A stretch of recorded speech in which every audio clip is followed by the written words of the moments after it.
Okay, I was only off by a little bit on my timing there. It happens. Why is that selected? There we go. Good morning, everybody. Welcome to another Friday stream here.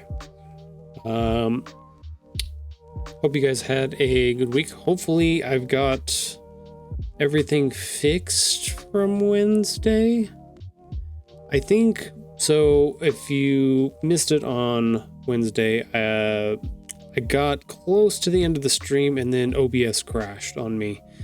It doesn't like when I do a lot of things. So like if I'm trying to switch between the different windows and stuff that I have up on my computer here, or try to pick and choose which ones are going to be displayed for y'all to be able to see, sometimes it freaks out a little bit. So I still think that's a problem with the Mac OS update that I did, going from the old to Mac OS Tahoe. I still think there's a lot of bugs there, but I did download a new patch yesterday. It was supposed to be for the monitors. I'm hoping they added a few other little tweaks and fixes in there. Hopefully, but yeah, we continue on here. There may or may not be hiccups, glitches, weird things happen. Yeah, this operating system is still not as stable as the last one, and I was hoping for more, and I feel like I got less. I feel like I got gypped a little bit on this one, with no ability to go backwards either. So, but I digress. We are here. Things seem to be holding, working. Got things minimized enough that should be. I'm not seeing any lag with the character animations or anything like that at the moment, so that's a good sign so far. But yeah, so we've got a bunch of stuff to go over today. Lots of stuff that has gone on, happened, stuff like that. And then things to work on today too. So hopefully we've definitely got lots to be able to do for stream. But hopefully it's not. I'm gonna try not to talk for the entire first hour on just random stuff. We'll see. I ramble sometimes. It happens. So let's swap over. Let's do our weekly video here first. Let me get this reset up. There it is. Let's go back to the beginning. Woo. All right, so posted this yesterday for everybody over on social medias. This went up on YouTube, went up on Instagram, went up on Blue Sky, went up on Threads. Those 4 places. Just kind of a update on things that have been going on for the past week. I try to do this once a week so that everybody has kind of an idea of where I am in either the process of putting books together or cool things that have happened or things that are going on that I want to highlight in certain ways. 'Cause it's kind of like a mini 60-second blog post in a way, kind of thing. So go over that a little bit here on Fridays, give them like my commentary directly on the thing. So let's look at this. So last week, so this is one of those ones that we had a bunch of things that were going on over the past couple weeks, that this was something that I had come across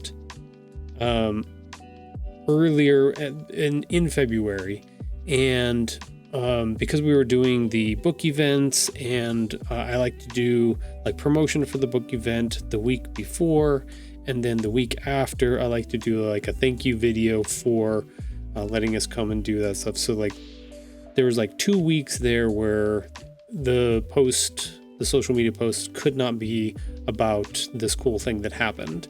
So it kind of got pushed a little bit. So this is a little bit of an, not necessarily older story, but it's one that I had in my pocket that I really wanted to get to, but I didn't have the opportunity to because other cool stuff was happening like right at that moment, which is fine. Hey, Sundray. Good morning. Thanks for coming by. So luckily this week, since we had a little bit more of a downtime, I was able to go through and put this post together. So just looking right now, getting to go get ready for con soon. Ooh, that's exciting.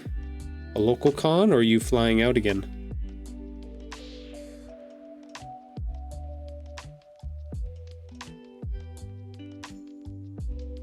I'll have to let you know, as I know I know we've talked about it before. We have a smaller convention here, the Sierra Nevada Anime Fans Unite, the Snafu Con that happens at our convention center here in Reno.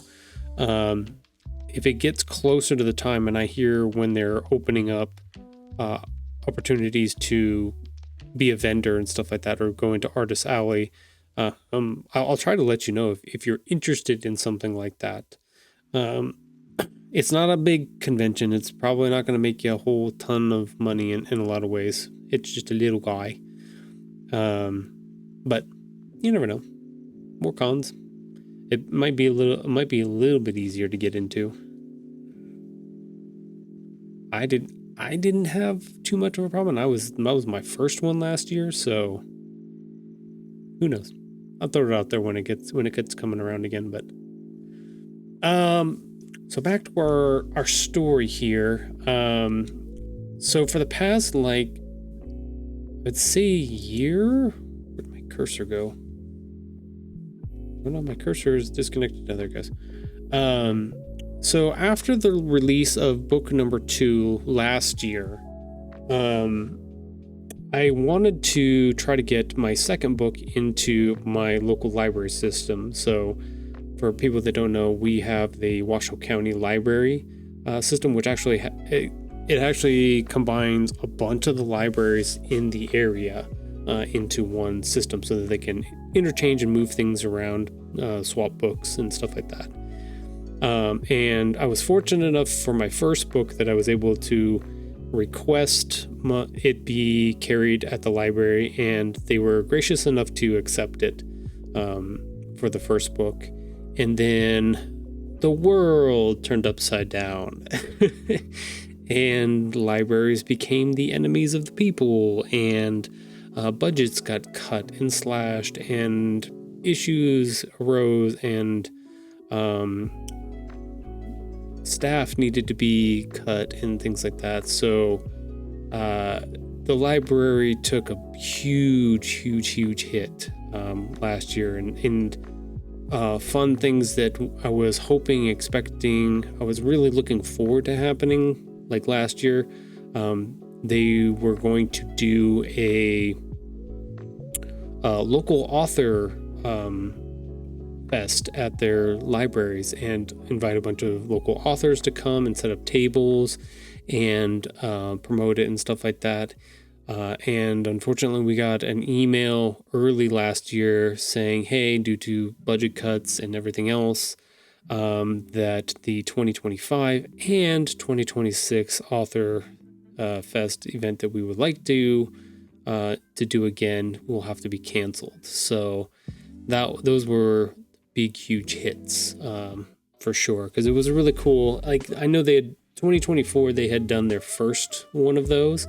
But it was a huge piece, especially for me, because I got to connect with people, learn a lot of things from other local authors that were at the event and stuff. So it was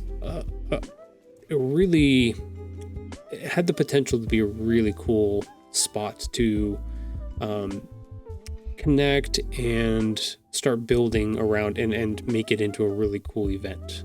And it sucked that it really got nerfed into the ground, unfortunately. But with that being said, I was just like, okay, that sucks or whatever. I will submit my I'll try to go through and submit my second book for consideration into their library as well.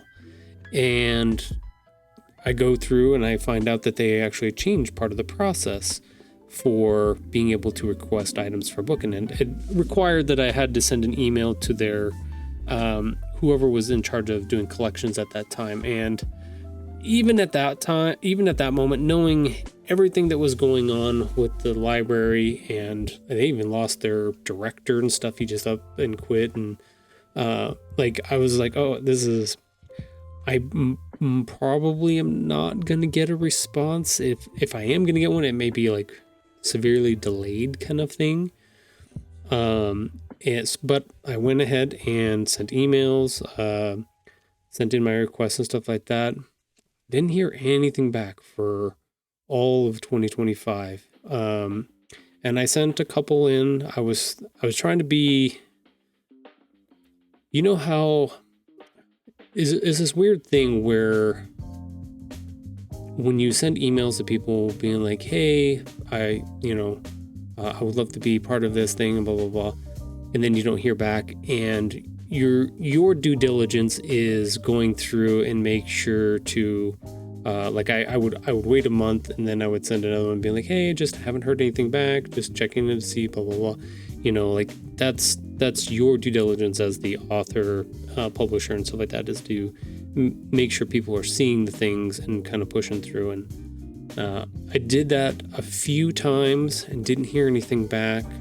And then we got into like the second half of the year, and I started getting into like all kinds of other book events. So I had to put part of that on hold, like making sure to check in with them, because I wasn't hearing anything. But and so that was stalled for all the rest of 2025, and then in February of 2026 here, beginning of the year, I had some time and I was like, you know what, I'm going to rewrite my email and add some more stuff, because like I did all those events and stuff. So like put some of that information into it, kind of, show that, I've been working hard and putting effort into getting out in the community and doing all kinds of cool stuff.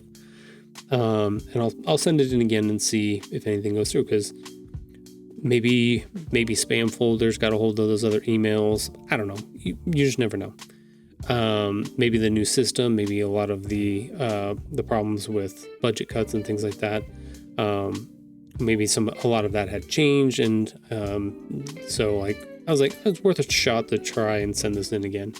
So I did, and I was very fortunate that a few days later, I did get a response back from their new collections manager, or the person that is in charge of their collections, and saying that they would love to purchase 2 copies. Even though I had offered like to give them 2 copies for free, they were interested in purchasing 2 copies and adding it to their system. So I'll go ahead and roll our video here a little bit more, which is really, really cool. So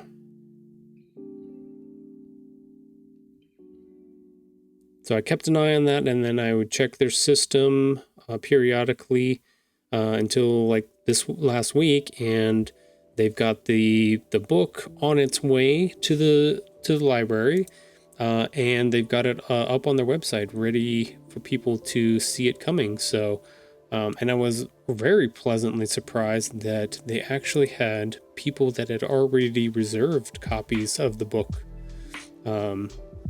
which was crazy in my opinion. Like I was floored. Like there are 2 copies on the way and 3 people have it on their wait list, which is fantastic. That's, for me, like I know there are bigger authors that are just like they want to see big numbers, and I'm like, this, to me this is just awesome just in itself. It means that there are kids or parents or whoever that is interested in continuing this story and looking forward to the series and willing to waitlist it as it's coming through. So that's really cool.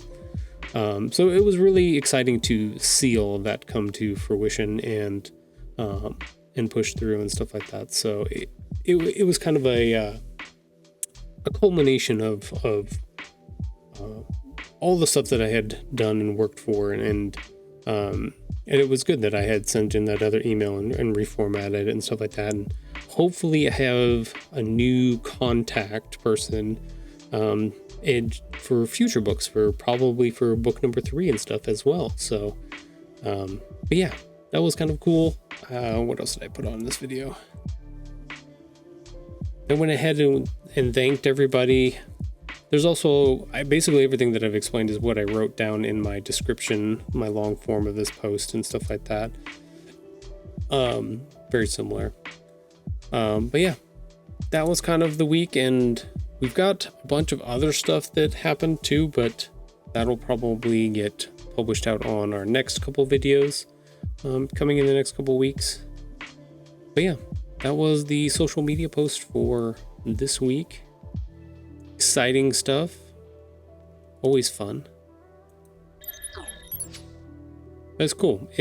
And I was sad because I was like, I wanted to be able to give them free copies. I know that they're dealing with budget issues and stuff like that, and I was very happy that they did purchase 2 copies. So I don't make very much. I think we're making 55 cents per book now. Actually, I think they got theirs at their discounted price, so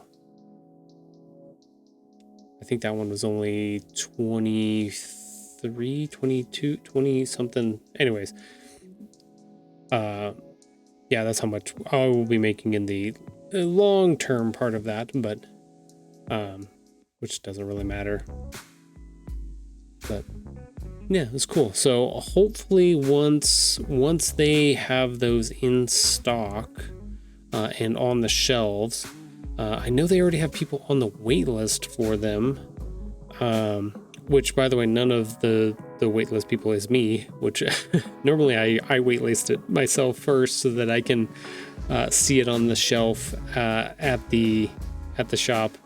So hopefully once that is able to get in there and maybe even go through the wait list, that I'll have a chance to go down and get a video and some pictures of it in the wild, and maybe have both of them at the same location so that I can get them photographed, videoed together. So yeah, kind of a cool idea. But that was that. That was our social media post for this week. Couple other things we've got. It was Kidlit Art Postcard Day yesterday. I know that's a really long hashtag title, whatever. At some point I will go through, and we might do that after we do this Ingram Spark stuff that I'm going to do here shortly. We'll go through and jump onto Blue Sky, and we'll look through some artwork today and see some cool stuff and go from there. But yeah, so let's start off Wednesday. Even though we got interrupted on our stream at the very end by OBS crashing on us, sorry about that once again. We ran into a couple issues with our e-proof for our submission of our new title to Ingram Spark. And Ingram Spark is it's not the publisher. I'm technically the publisher. Ingram Spark is the printer distributor of printed materials. So if there is a listing for my book on Amazon, on Barnes & Noble, on Walmart.com, or just about anywhere else, it's because it goes through Ingram Spark. Ingram Spark is one of the biggest distributors and printers of book materials in the world. And not just like independent self-published stuff, like everything, the big stuff as well. So that's who I'm working with to get all my stuff put together. Let me double check to make sure that this is still logged in, which it is not, so I'll have to re-log in. Hopefully I don't crash this again. So just in case things do go wild here and my OBS, it was like, you've got too many windows open, and then crashes on me. If that does happen, I will try to get back on and continue the stream here. If it's close to the end of our 3-hour stream, like it was on Wednesday, like we were like 5 minutes away from the end of stream. This was like, it wasn't quite worth it to get back on for that. But if we cut off anywhere in between, I'll try to jump back on so we can keep going. Okay, got that working. Let's get rid of this. Let's put, nope. It's already being mad at me. It does not like Safari at all. It does not like any browser, any web browser whatsoever. It's just like, nope.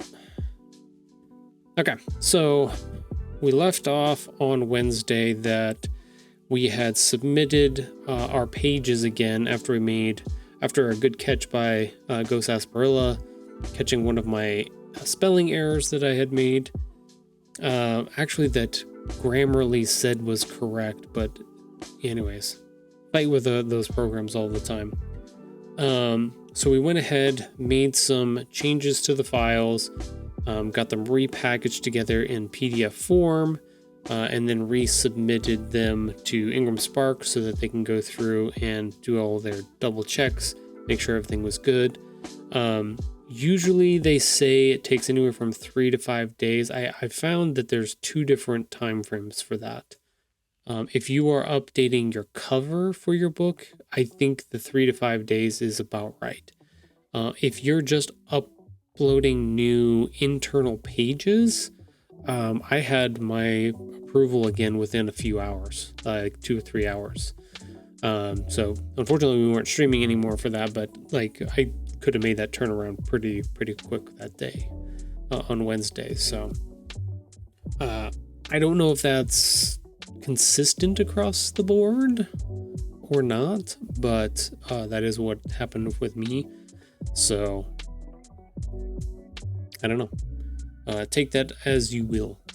So we are back here at our main home screen for Ingram Spark. After you log in, like I said, you've got all your books listed here. I got book 1, book 2, book 3. You can see that book 1 and 2 are both available with their little green check marks. We're good to go. And book 3 is back to awaiting your approval. So you can either hit it there, or you can press the review your e-proof, one title awaiting approval. Either one. I like that big button up there at the top. That kind of makes it nice and easy to know where to go next. There we go. We've got our buttons in the box party surprise. Let's go ahead and go into that. I've already downloaded the e-proof, which is your option right here.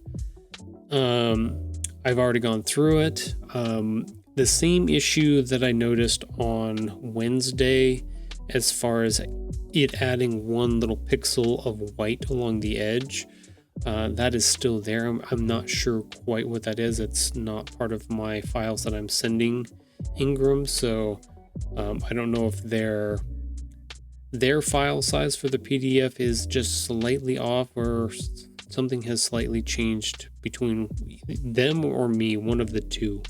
I'm not quite sure which one, but it should not be an issue since it's on the binding side of every page, which typically has a little white space on it anyways. So I'm gonna chalk that up to not worth trying to kill myself over fixing, especially since I don't have a physical copy to look at and make sure that everything's okay. So I think we're to the point where, since we've fixed that one spelling error, re-uploaded and stuff like that, we're ready to push this part through.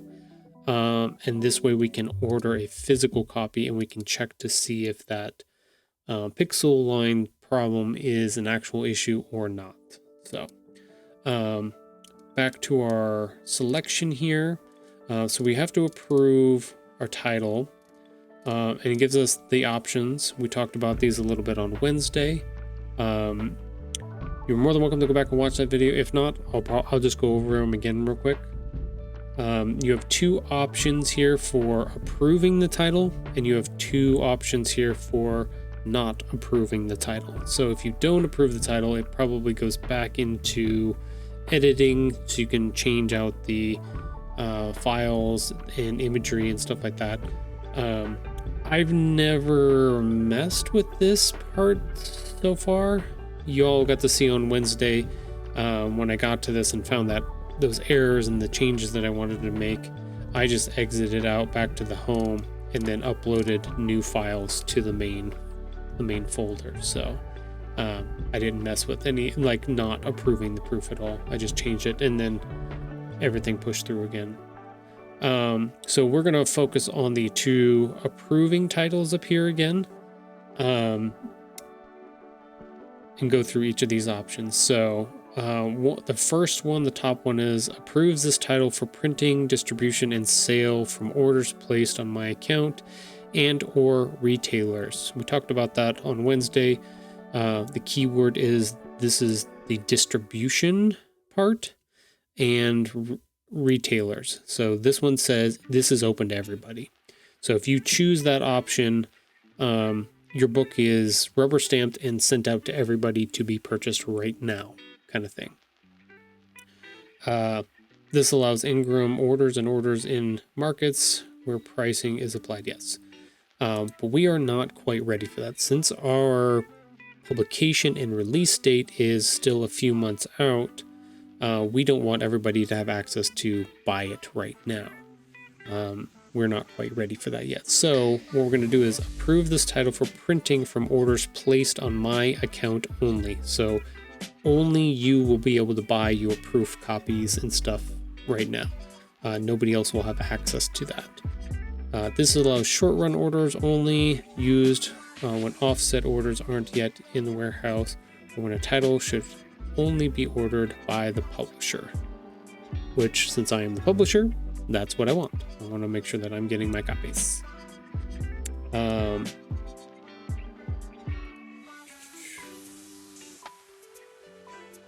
don't need to worry about a confirmation email. Okay, we aren't rejecting anything, so we don't need to put anything in this box. So we should be able to press continue here. And there we go. Should be all set up for us now. Cool, that's all good. Let's go back to our home page. Yeah. Cool, so we are done. We did our thing. So now you can see all three of these are available and ready to go. Title is available. And if we go through our information here, well, kind of, well, you can see across the board that as you make your way across for book 1 and book 2, there's a little symbol of like a globe at the very end. And this one's grayed out for book number 3. So that means that we are not enabled for distribution yet. That is not what we've done. So it is not out and ready for everybody to pick up and buy quite yet. But we are ready to do our own orders here, so we can actually go over to our orders section if it allows us. This is where you can add your product to the list and then order a copy through there. Now, I would love to be able to show you this part of it, but I can't because it'll have my sensitive information and account numbers and things like that. So we're gonna have to forego part of this. You guys have to trust me and believe me that this goes well. But once I'm able to do this, send in, purchase the copy, have it shipped to myself. Once I have a physical copy in hand, I'll let you all know. So we can actually show that on stream as well, that the physical copy has come in. So, but yeah, that is the idea here. So let's go ahead. Let's get rid of this. Get rid of that. Let's put this up at the moment. We can go ahead and close. Want to close Safari? No, we don't want to close Safari.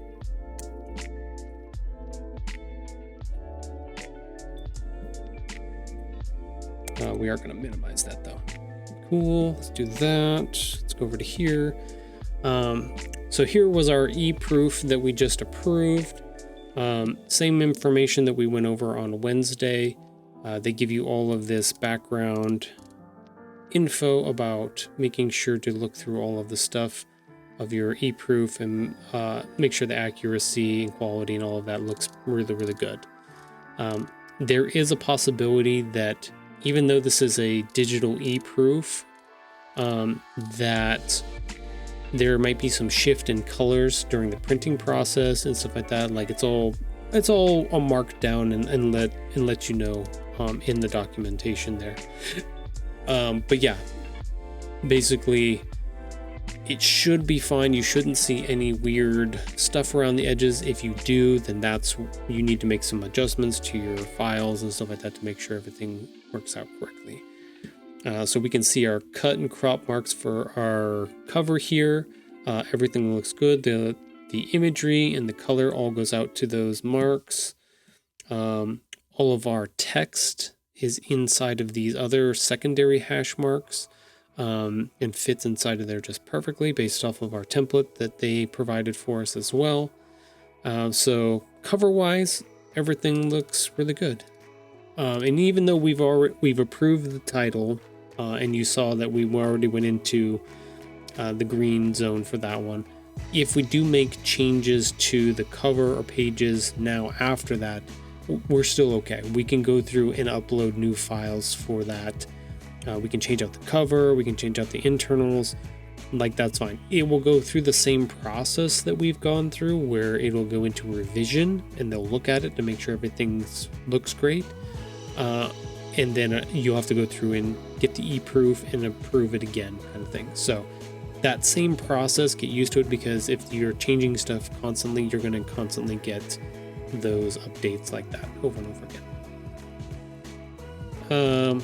Moving on, cover looks good there. The simple sample cover there.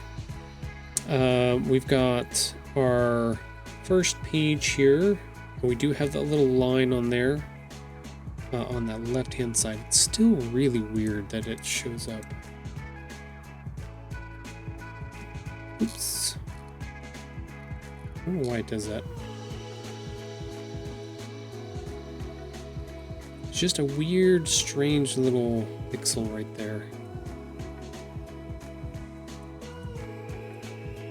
But we'll keep an eye on it. Like I said, that one we're gonna see if it has anything to do with their on the printing process side of it. So we'll come back to it. Moving on to our other pages here.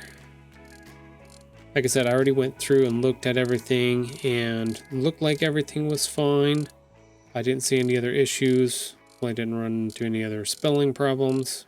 Worst case, I can fix them and upload new internal files. No big deal. I think the big one is the cover, making sure the cover is all good. So, but yeah, that's our e-proof setup there. Let's go ahead and we'll get rid of that.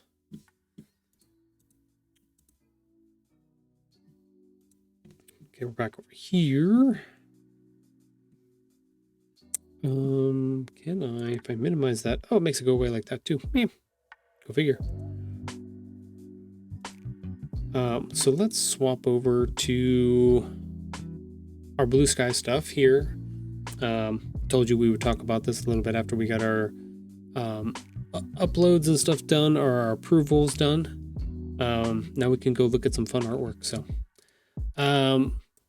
like I said, one of the things I like to do is like to go through on the first of the month the first Thursday of every month over on Blue Sky.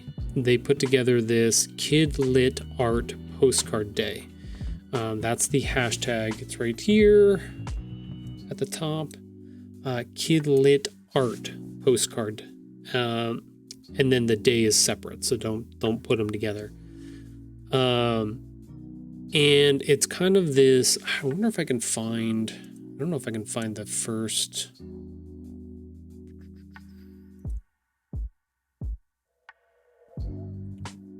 They usually put out a.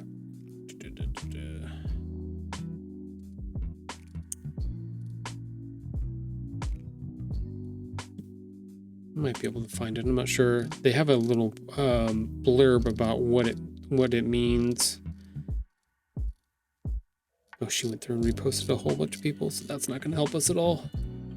Beep, that's okay. But yeah, we'll go through and we'll look at a bunch of artists and some of their work here that they've put out for us on the Kid Lit Art Postcard Day hashtag. We'll just talk about them for a little bit. It's kind of the idea. I wonder if I should do. These are all the top ones. So we've got two categories here. We've got top and latest. So Jess Burbank here, author and illustrator, like 553 likes on this turtle drawing that she did. Her almost looks like a mix between watercolor and maybe some kind of, no, probably definitely all watercolor. It's really, really cool. But that's how this thing is all ranked. This is all the top ones here, and then downwards through the rest of the thing. But if we click on the latest, these will be all of the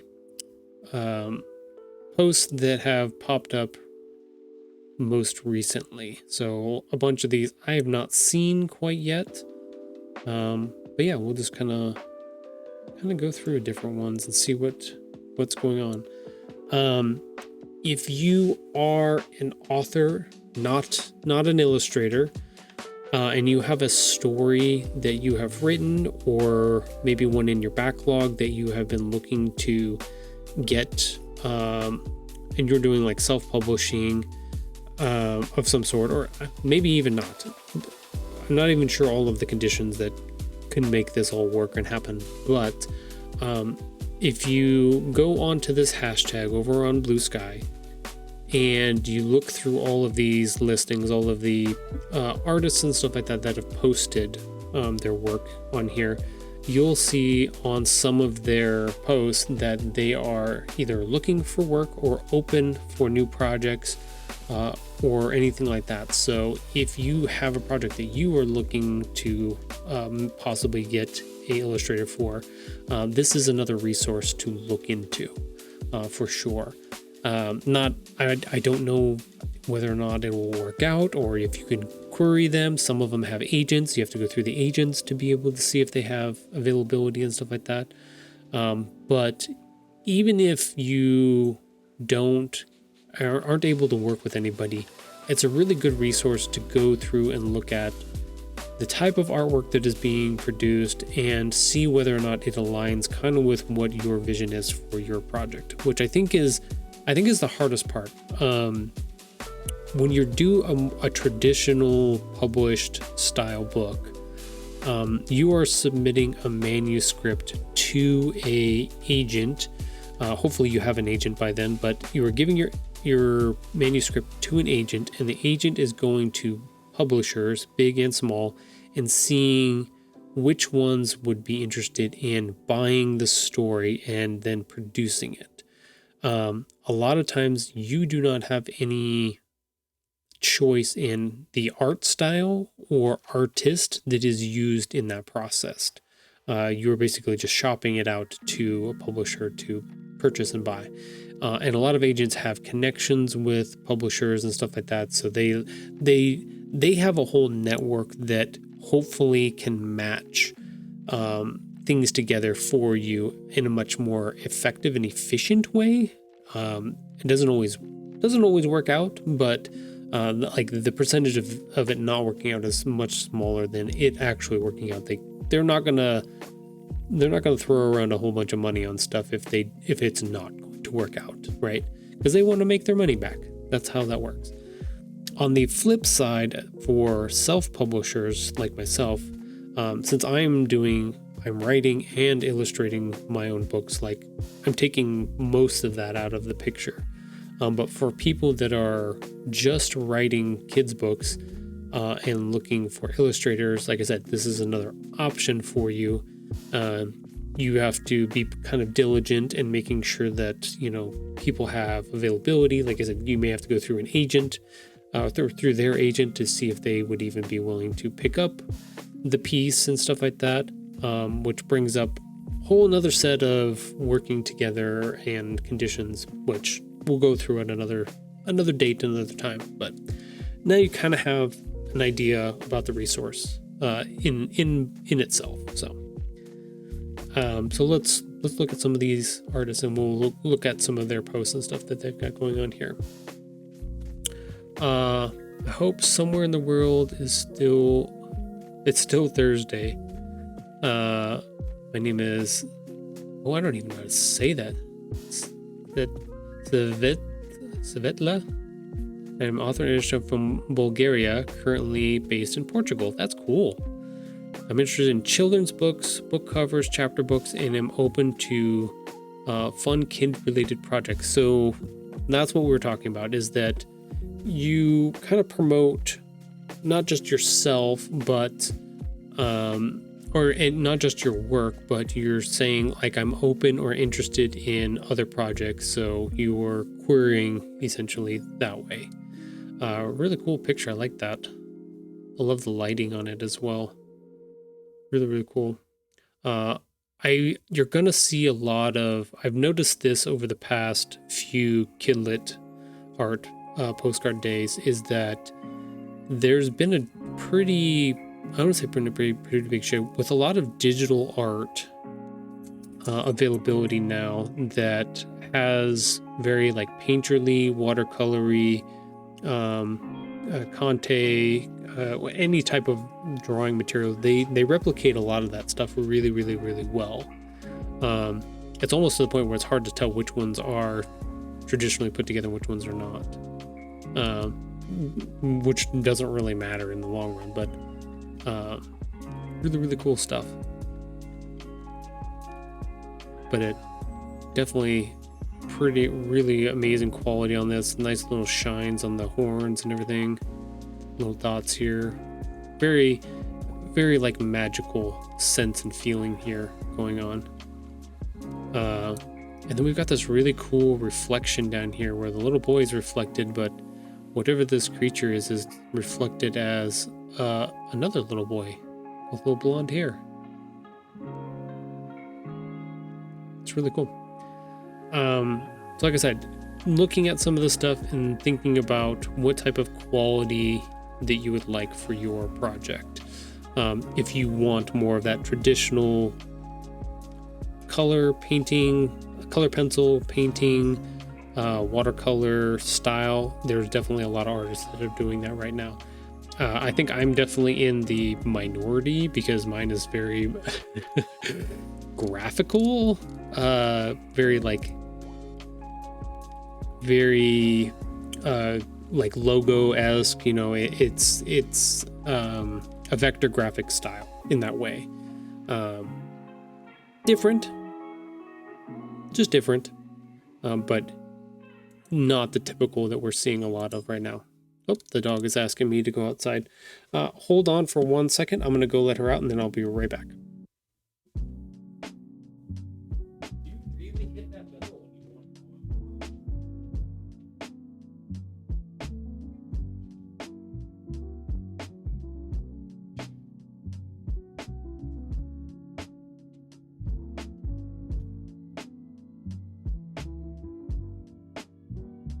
Okay, I have returned. Hopefully she will go have some fun outside. Okay, moving on. Keep looking at some more here. There's a cool, that's a really well rendered alligator there. That's really cool. These, yeah, this is very, very much more realistic styled type of artwork here, colored and everything. She gives her links to her portfolio. A little later during the party, but that's okay. You're good. Nothing about whether or not they're accepting any new submissions or looking to work on some new projects or anything at the moment. But you never know. You can always message them and see if that fits into your interests at all. Pajama party. Very basic, very simple style. Oh, here's another one. That one's pretty cool. Author, illustrator. Is this I can't tell. It's got to be some kind of... I don't know what kind of animal that is. It kind of has fish flipper arms, but it has a tail kind of like a beaver, but it's got a little spike coming out of it. So is it a squirrel of some sort? Because it's semi-fluffy. I bet you some kind of gray. It's a gray squirrel. I bet you $10. It's a gray squirrel. I'm an American author, illustrator specializing in character design, kids books, comics, and food illustration. Let's work together, and they give you links to their portfolio. I do similar. I put on my website here. Actually, they have an active link on theirs. I'll have to figure out how to get mine to be active link. And then did hashtags and stuff like that. Similar ideas. Some cool stars set up here. The dark sky art pieces of artwork and stuff like that are really hard. I've noticed. I struggled a little bit with on book 2. There's a section where Buttons goes under the deck for the first time, and it's really dark under there. And I was like, I had to figure out a way to mix between, because if you just go straight like all black on the page, it doesn't really work. Like it just is spooky, scary, weird kind of thing. So similar idea here, where we've got a lot of dark colors here, and then the blue is very muted down in that dark, but it makes the white stars and stuff stand out a whole bunch here, which is really cool. Really hard to work with that, with the darks like that. A lot of people can do it really well, just really depends. Ooh, these are cool. Oh, they're cut paper. That's awesome. Yeah, some cool artwork here. BFA illustration. I don't know if these could be turned into... Probably some possibility of these being turned into some type of kids book illustration, possibly, but... Yeah. A lot of these I haven't seen yet. Very basic. This almost looks like color pencil. I think that looks like color pencil. It's got some other elements on top of it that look digital, because that doesn't look the same as that. And that looks like pen, marker. So definitely a mixed media type of graphic for that one. It's not having a good day at the amusement park. There's a little space guy. So it really depends. Like, some of these are just straight artwork that people have put together, which doesn't seem very common that I've seen over the past a few of these. Most people put together some type of, like I said, postcard, because it's the postcard day hashtag. So it has that vibe mix feel to it in some ways, with information on the card all itself. So got a little snowball fight here. Yeah, that one's definitely looks like some type of color pencil of some sort.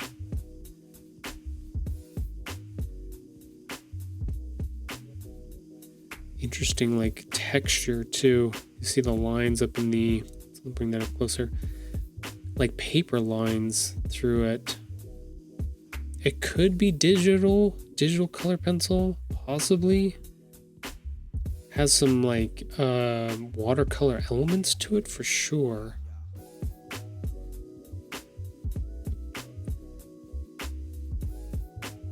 Very cool. Definitely got these speckles and stuff down here on the snow. I would assume this is probably, it could be a mixed media as well. Not sure. One lesson in the winter. You can find more of my work on the link in bio.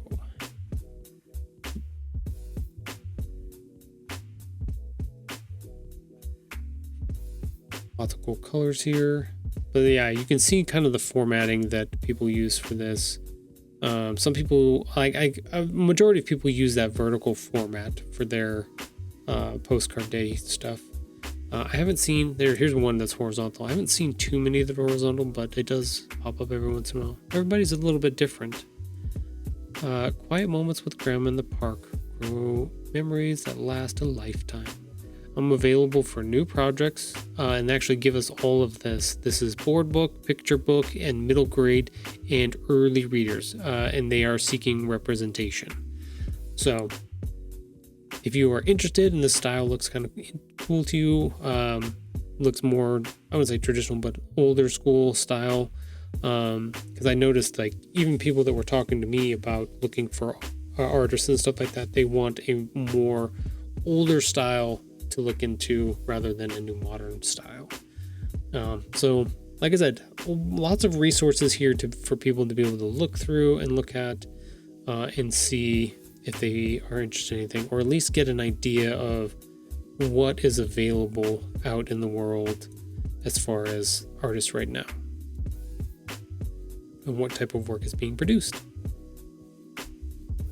Yeah, if you don't have as much time to go to the library or go to a bookstore and look at all of the books, this is a very simple way to be able to get a snapshot of artists' work and stuff like that, which is really cool. Oh, that one's really cool. Very, what is the description I'm looking for? It's very pictorial, very like, but I would see something like this, like inscribed on a piece of stone or something like that. This has very like etching quality design work for it in a way. It's really, really beautiful. It's really cool. Okay, we are coming up. We've got about 1 minute and 46 seconds until our first ad break here. We're gonna keep speed running through a few of these here. Kind of looking through them.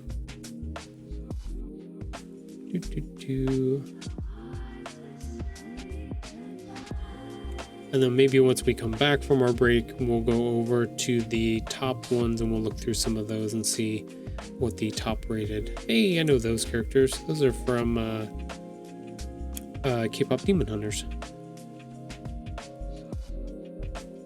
I would probably say this is a cool drawing style that you can show that, you know, you have range in certain topics and stuff, but I think people want to see more original stuff, to see if you can come up with original rather than using commercially available art and stuff like that, or characters. But yeah, we've got about 40 seconds, so let's swap over to our assistant cam for the moment. We'll see if Sora's out there. I don't see her at the moment. She's probably laying down, hiding from us. But we will we'll hang out here for a few minutes and we'll do our ad break, and then we will come back and we'll keep going and working on some more stuff for the rest of the day. So stick around. We'll see you in a few minutes.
Yes, it was an earth shake. No, I was just readjusting it because it was off by a little bit. The camera was off by a little bit. Just a wee little bit. Our assistant is hiding in her corner, sunbathing at the moment. So we do not have footage of her right now. Which I don't think, I wonder if I can put it here.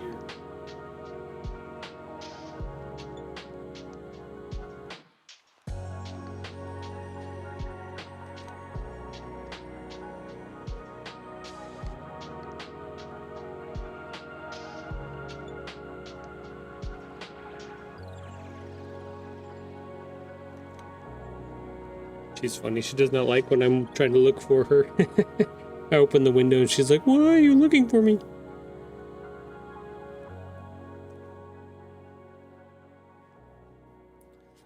I'm gonna laugh if she comes. She's done this a couple times where she comes right up to the camera like, "What are you guys looking at?" Oh, she's gonna hide right underneath us too.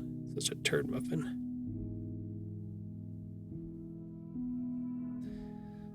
Always fun. Silly dog. Silly dog. She's gonna put us on the run around here. Alright, I'm gonna go see if I can, since she's laying right there by the door, I'm gonna go see if I can put the other camera on her and see what's going on. But, so give me a second, I'll be right back.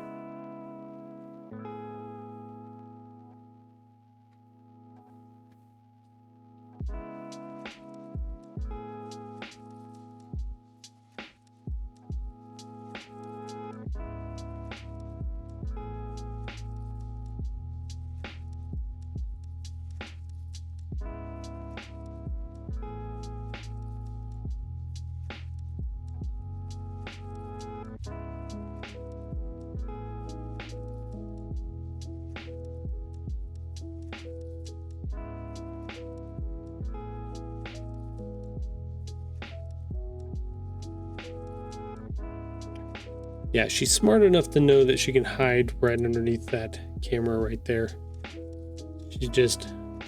She's hiding from us. Hit turd muffin. That's okay. We still love her. Let me fix something here real quick.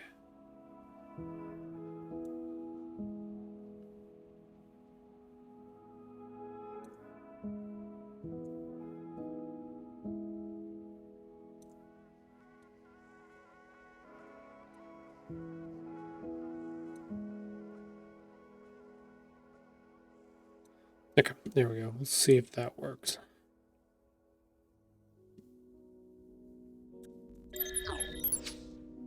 Okay.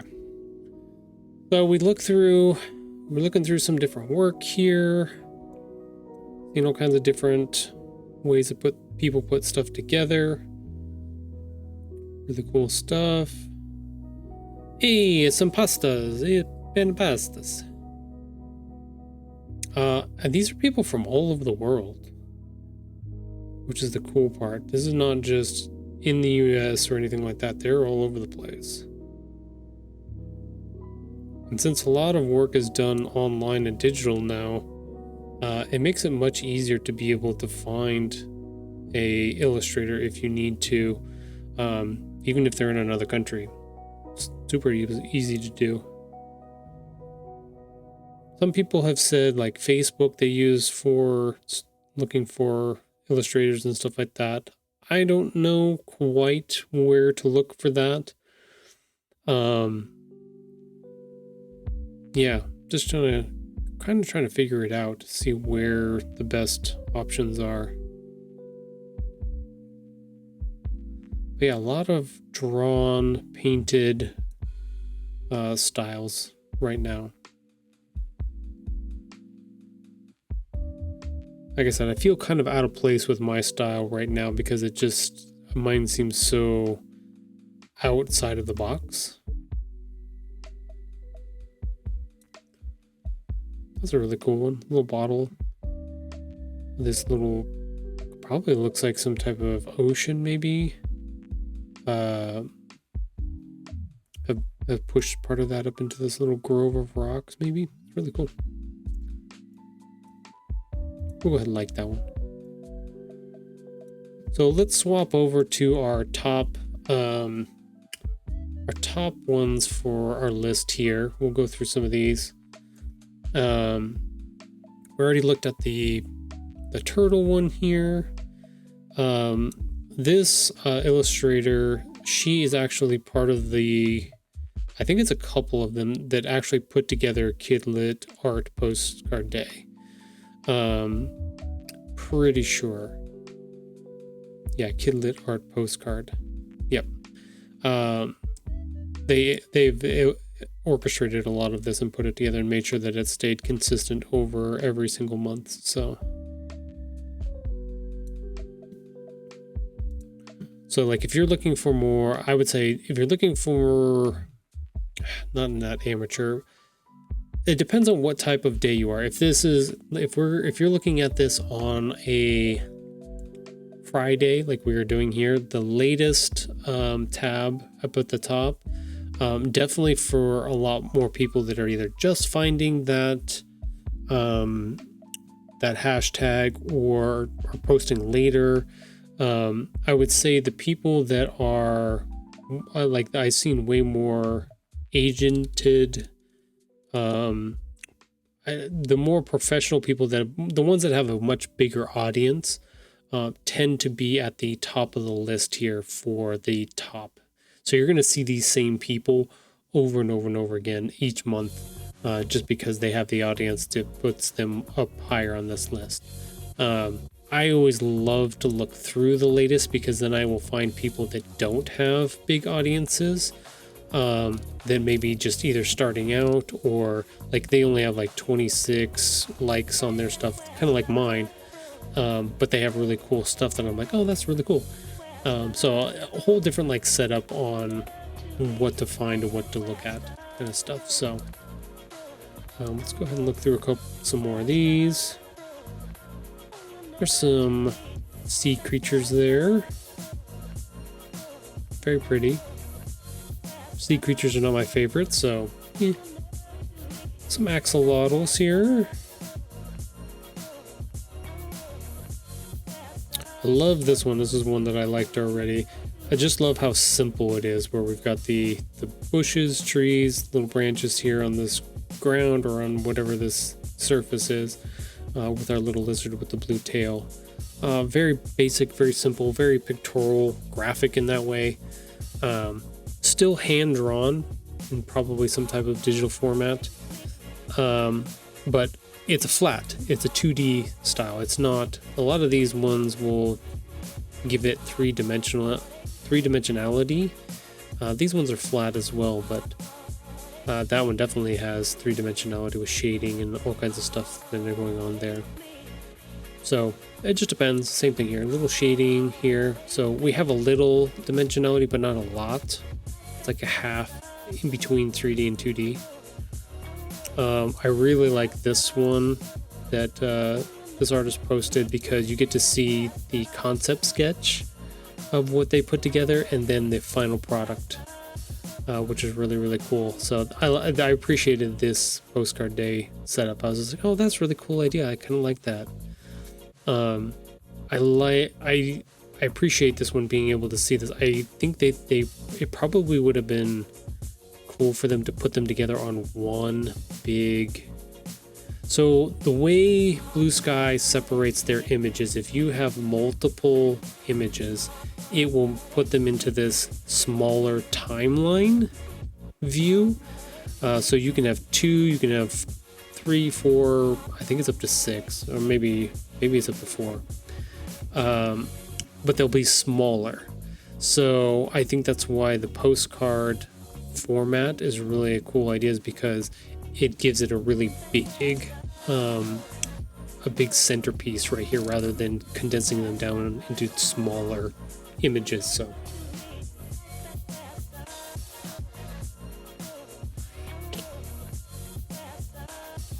if you're hearing some extra noises outside, which you shouldn't, but they're cleaning out the storm drains outside the house at the moment. So cool little crab. Very interesting design choices on that one. That's cool though. Oh, he's got a hat on. That's what he's got on, because he's in a band. It's like, is that his head? The colors are really close together to each other. I see it now. He's got a little band suit on and stuff like that. The little striped pants. I get it now. First impressions, right? This one's really cool. This one is just straight color pencil. It's really cool. All the little animals and stuff on it.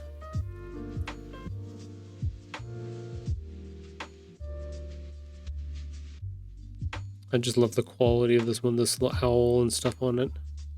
I don't know where they are. These trees / interesting design for these. Really cool. They almost look like leaves. Cool stuff.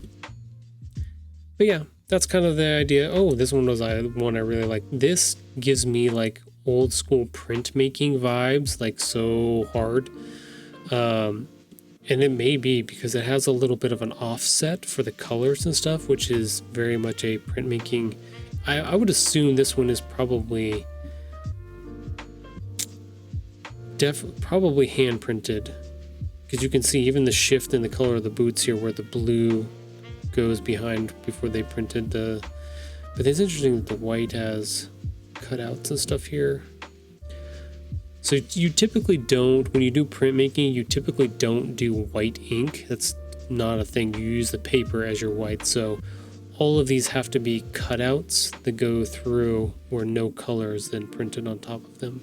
But if your registration, which means your layers between your different colors, because you're printing them one at a time, if your registration is a little off, that's how you get these color differences here. And this is, like I said, 100% giving off that printmaking vibe. So I would assume this was done with printmaking of some sort. But even that, like, knowing this process and knowing how this works and the quality and the little, it almost looks like paper texture for some of this print and stuff like that. Like, hey, there's a possibility it could be done on digital. But really, I love this because it feels very much close to what I've got. Even though I've got digital, like, gradients and stuff over top of my stuff, the you could translate this into this fairly easy. I would definitely, the gradients I would get rid of and stuff like that, but the imagery would still work. Is the whole thing. All of these are color separated and stuff like that, so this would be really intense to turn into a print of some sort.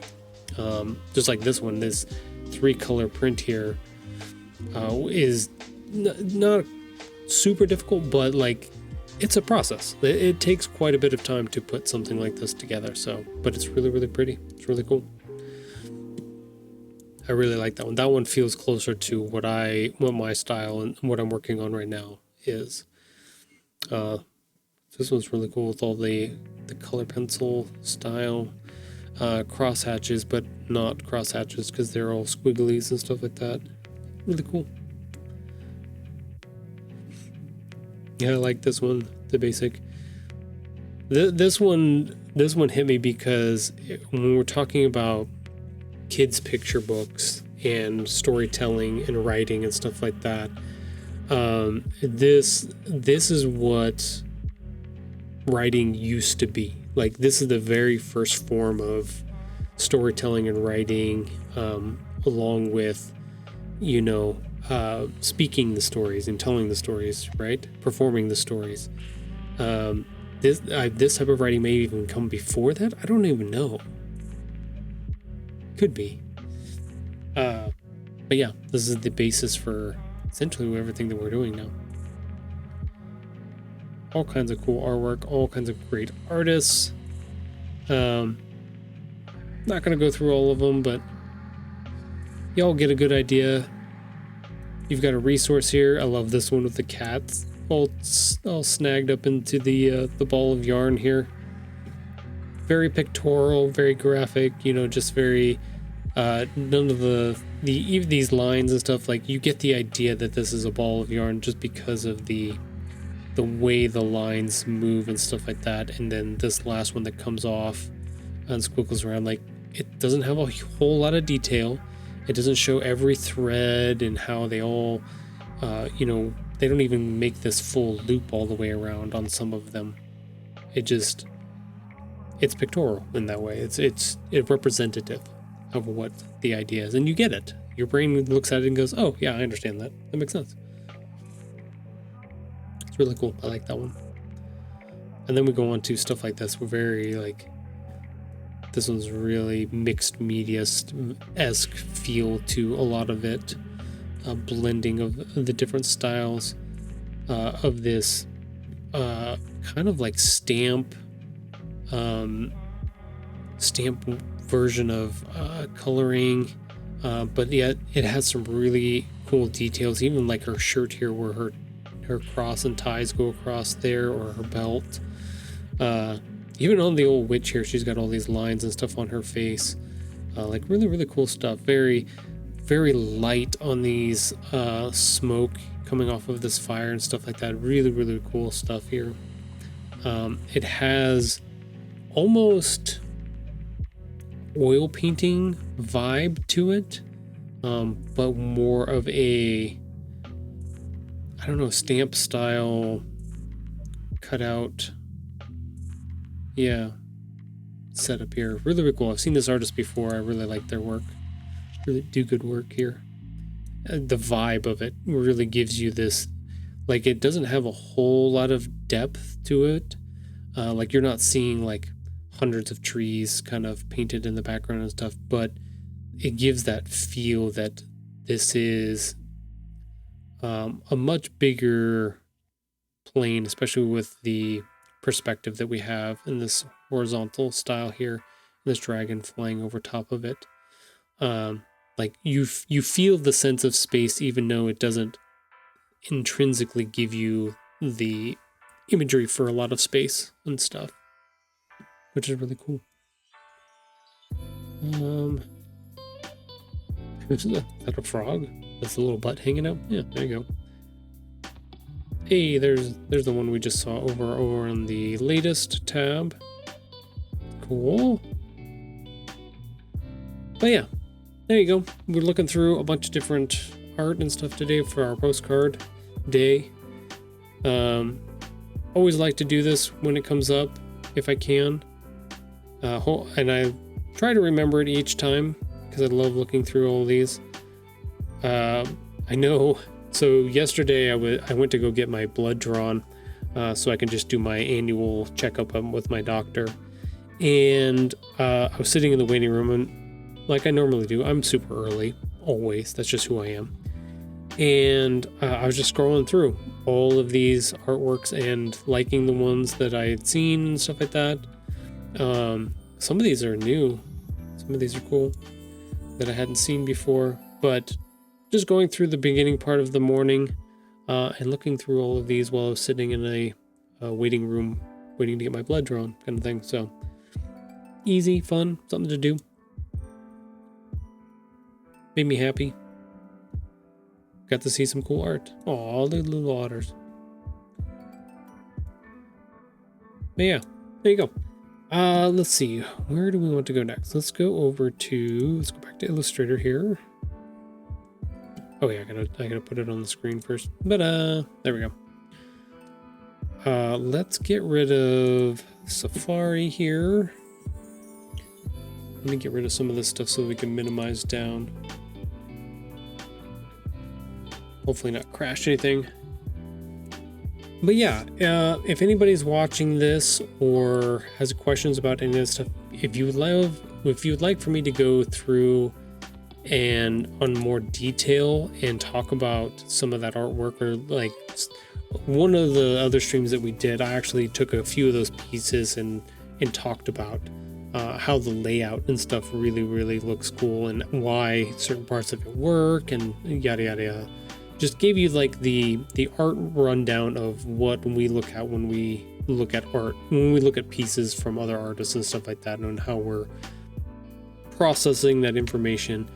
And it's not to like scare anybody or say anything about the art or whatever like that, but it's just things that you pick up on that you should kind of understand or know about when it comes to looking at something visual.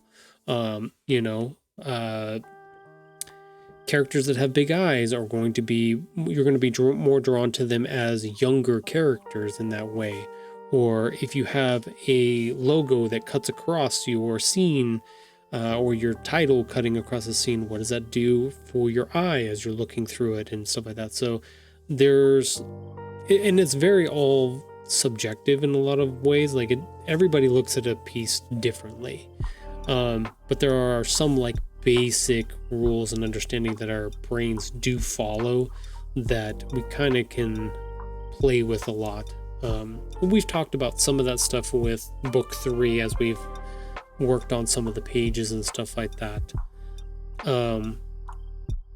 and trying to make sure that the flow and the setup of certain things works really well. I'm trying to remember if there's an example I can bring up. Oh yeah, this one. Example of that is like we've got a lot of words here to be able to pick up on, but our scene setup here also gives us this Z shape zigzag that's coming through on the page here. So let me get rid of that. Let's make this, just make that red. So what I mean by that is your eye is going to want to read left to right here, right?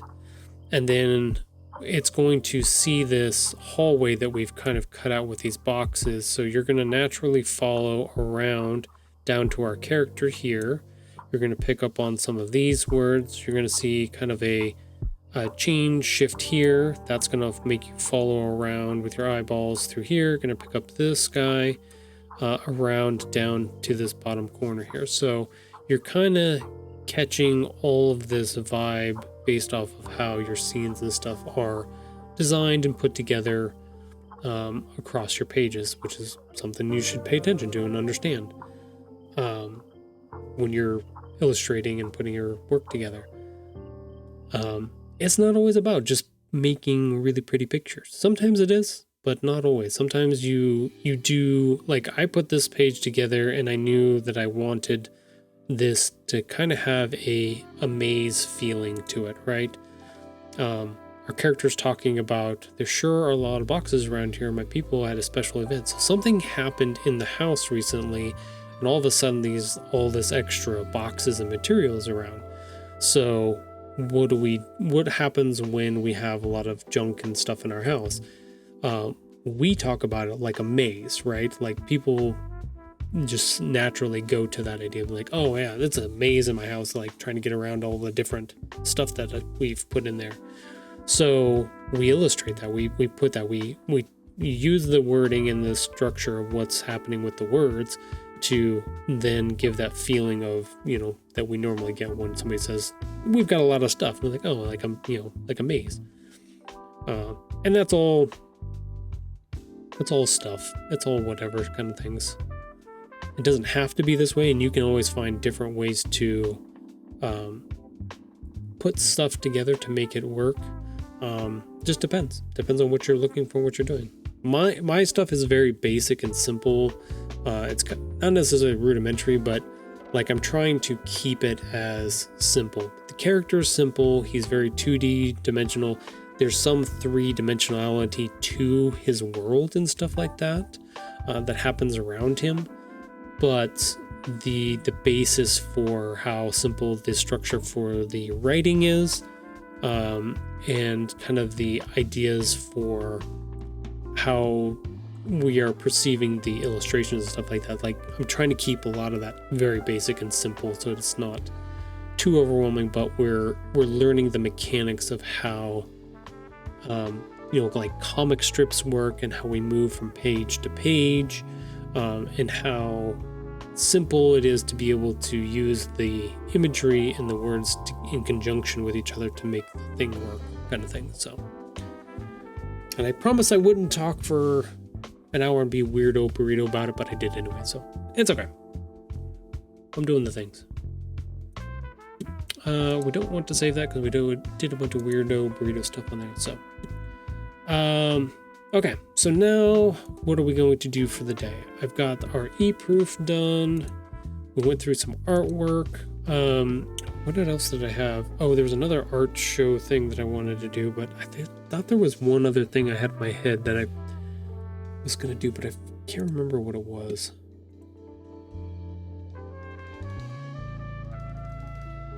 Yeah, oh well, we'll figure it out later. So what I'm thinking right now is I want to put together some more promotional stuff for our character here. So, on Wednesday we moved our character around. We actually had Patch character up. So today let's do some stuff with buttons here. Let's make some graphics that we're going to use later.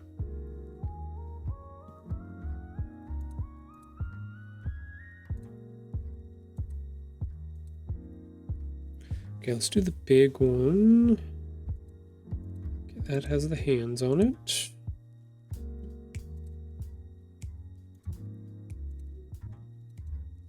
Let's go ahead and separate these. Copy, delete. Let's make those their own layer. Paste. And now we can duplicate from there, and we can also turn them off. Okay, so got it selected. Go ahead and duplicate that.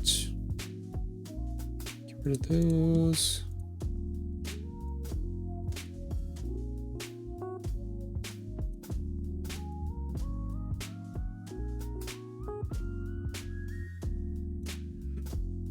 Okay, so I want to double check. Where is it? Design profile. Let's not manage that. Let's not do any of that at the moment. We'll keep it as is. Export as.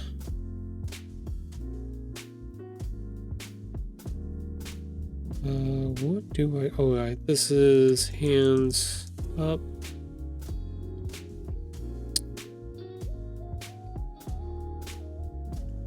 Let's just put buttons. Go ahead and save that out.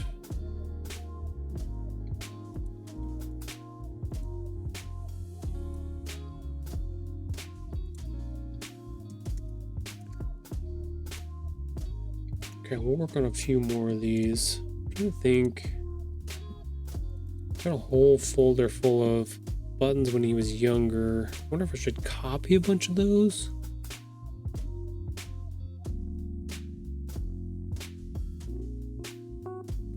Some of them are like very specific to one thing.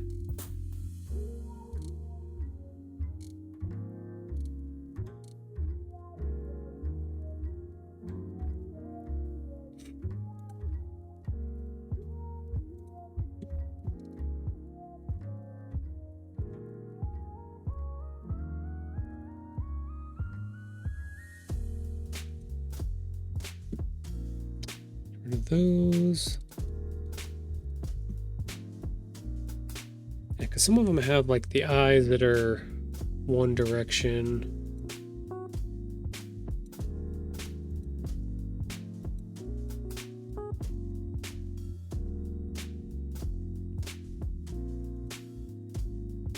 I think we already saved that one. Double check.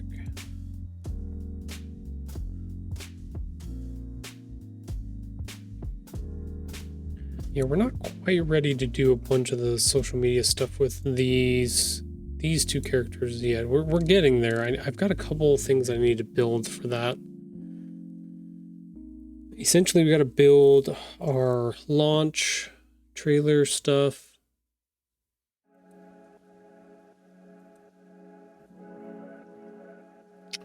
I gotta figure out what I want to do here.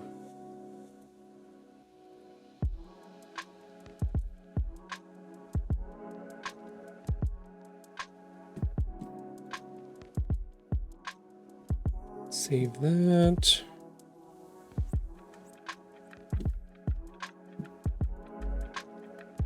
The dog just barked for me to let her in. Hold on for a second.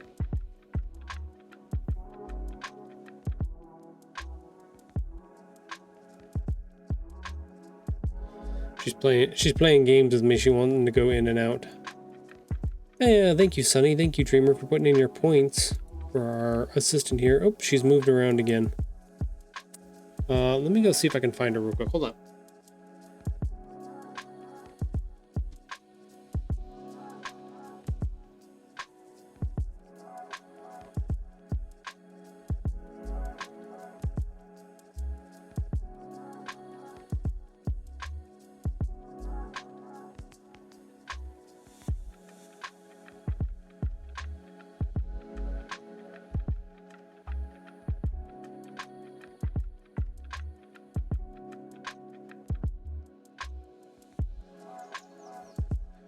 Okay. Swap over to not end. There she is. She's hanging out there.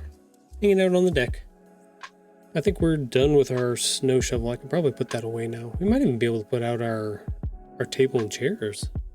I don't think we're going to get any more weather coming in at all anytime soon, so I don't know.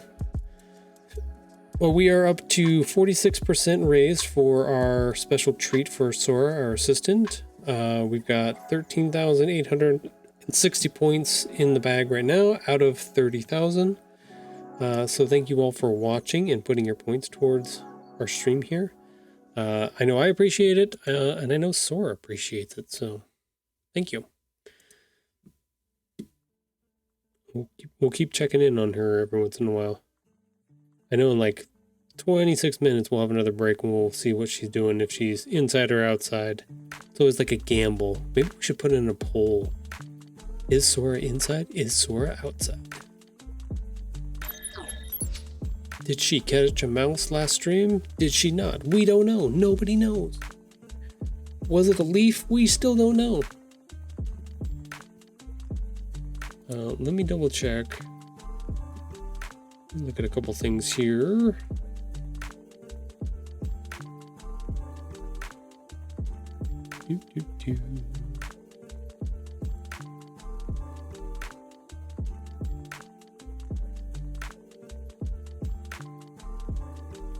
Let's see, we put this together. Do we want to do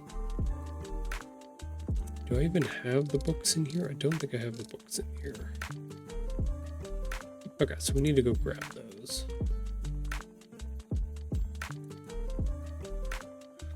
So I put together this a couple weeks ago.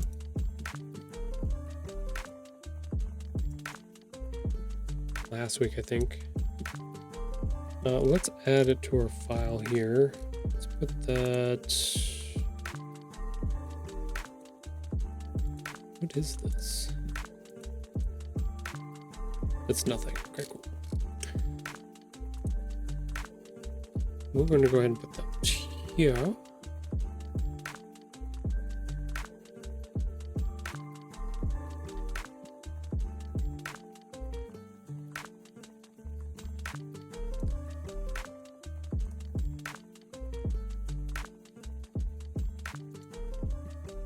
So then we can actually take these hands, put them up here, turn them on, turn these ones off.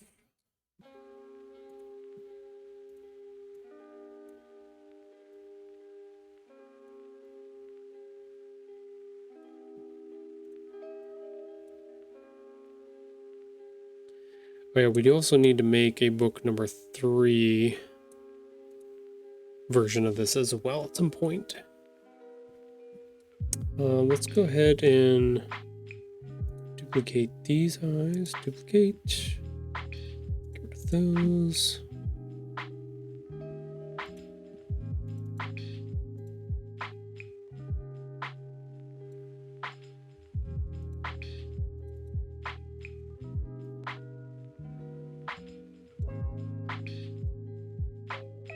Oops, I went all the way out.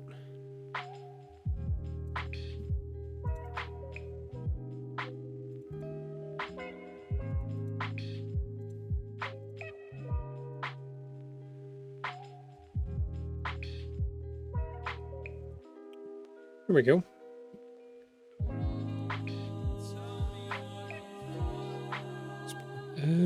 Let's put that as buttons reading.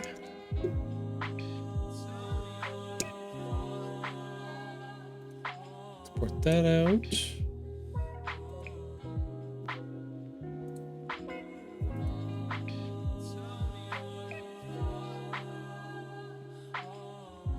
Where was that? Promo materials.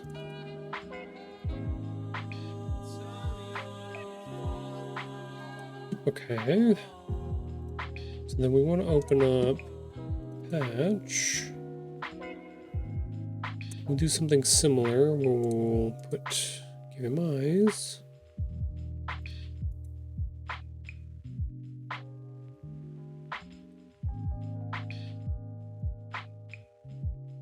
We're going to mimic this setup here. So we can save that out as a separate. Put these hands back on there. We're going to move them. So they're going to be there and there.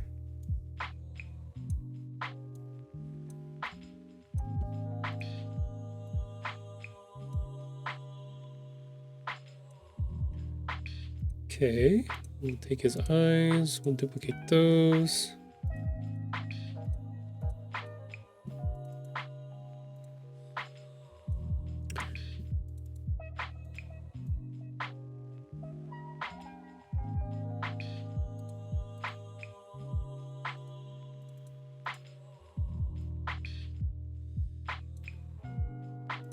Something like that. Move this.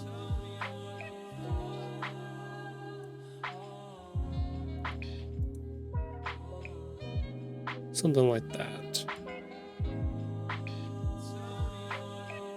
Yeah, close enough. We'll export as to spell that wrong. Patch. Let's see, holding hands.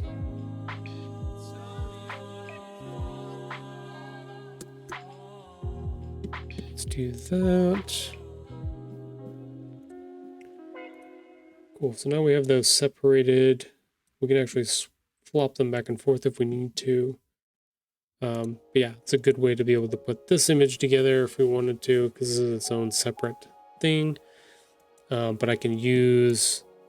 So the whole idea is that I can use these for not only putting them into Canva, but the way I've got them saved out onto my phone, I can actually go and grab them for like Instagram.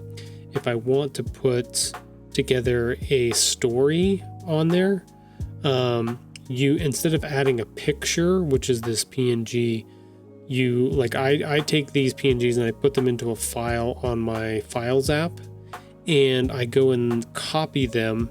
And when I go back into the stories on Instagram, I can add a new text box and paste the image into there, and it shows up. So then I can use it for different pop-ups or different things that I want to use it for in that manner as well. So the PNGs are killer because they give you more versatility to be able to put them where you want, because all of this area around our character is clear. So it's basically just a cutout of the character itself, which is cool. It's very nice. Very nice.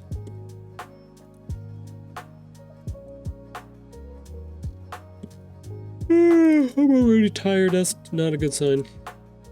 Okay, let's look at a couple of these other faces.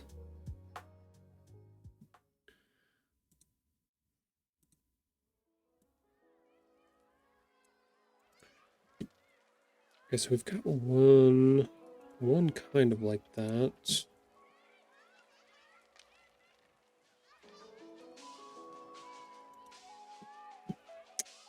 Let's do.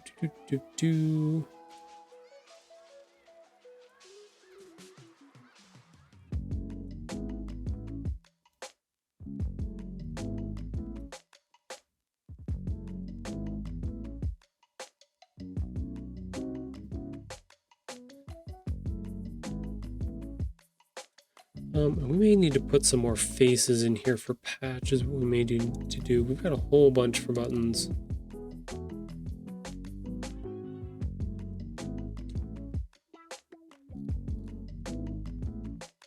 We need to put some more in here as well.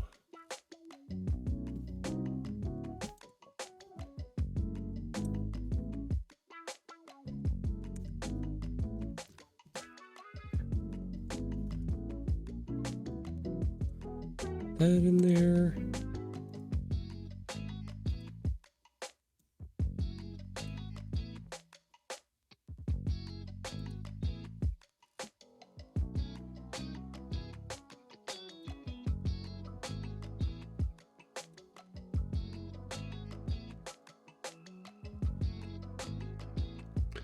We should be able to do.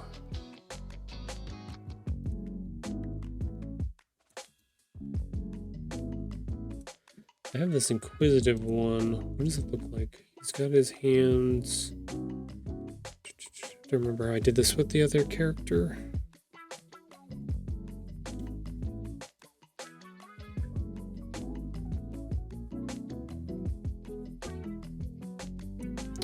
Oh, that's right. So one of them. This one goes like this.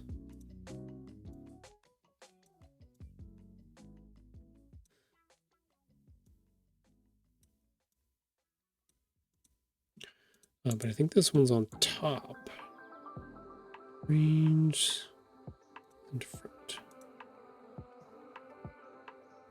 Yeah, I like that.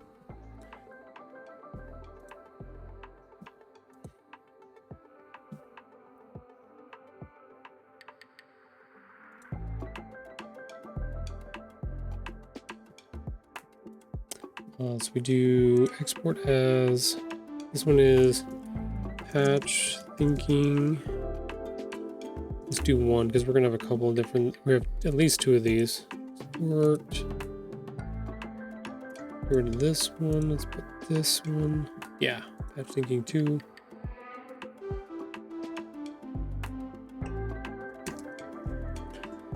I should be able to copy that. Where is it at? There we go.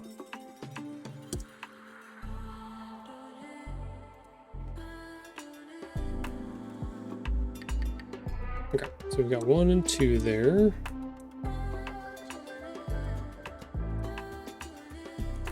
What other ones do I have? We've got...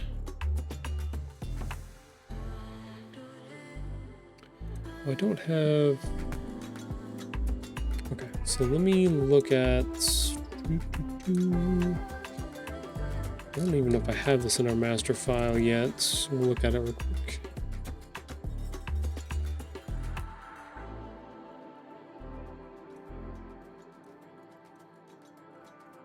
I don't.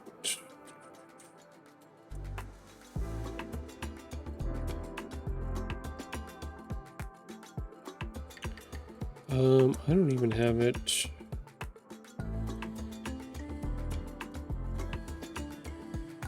I don't even have it there.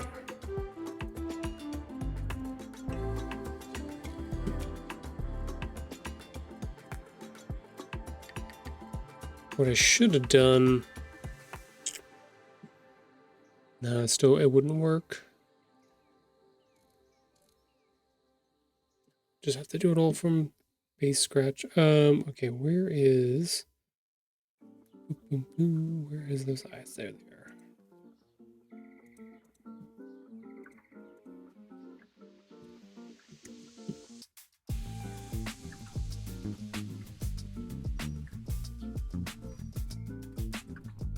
Let's put these... Oops, I gotta pick a layer first. There.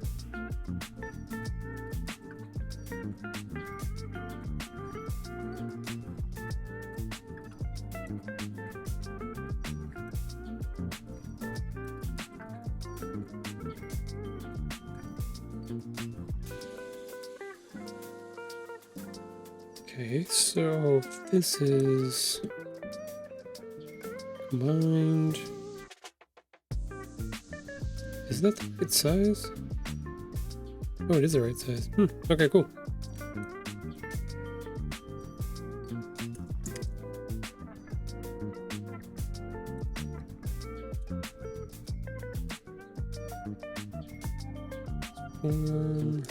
Flat. There we go.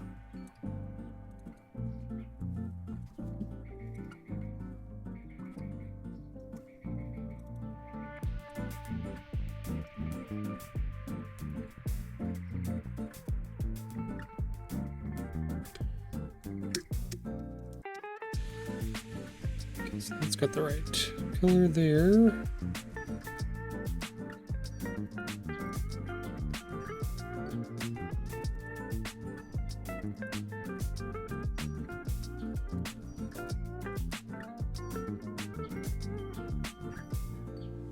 Let's go ahead and copy that.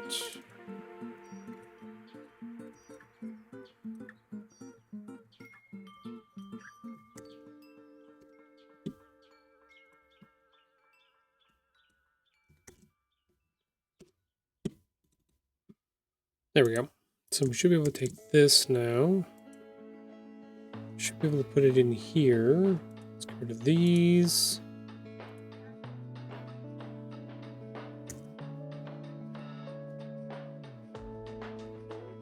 Yeah, it's a little bit smaller, but that's okay.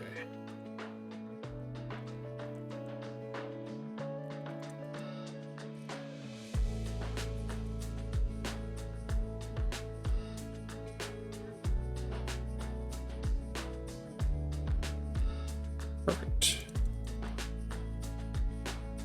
Then we can take this, just get rid of the nose.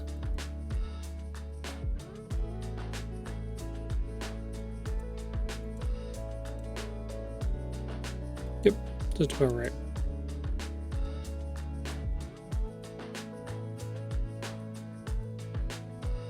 I feel like they're a little bit too big.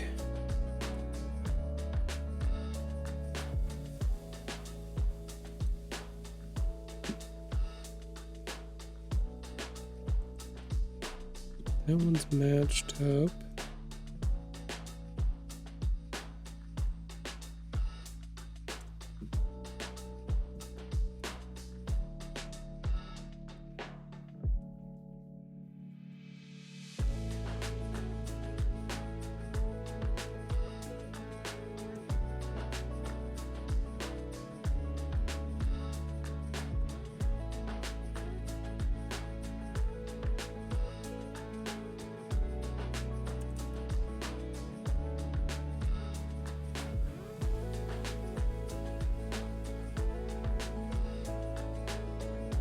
Yeah, something like that.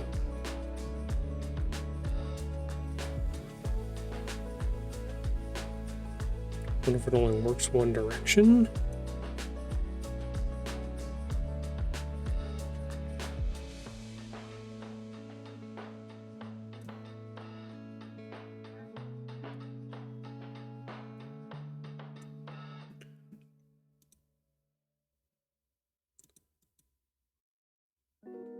Not sure. Well, let's go ahead and save that at the moment. What I am going to do, gosh dang it.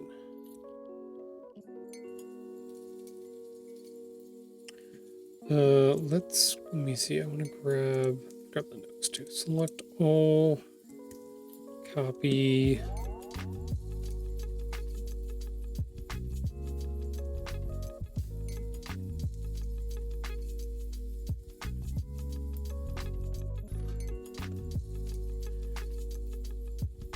There we go. We're going to use that one.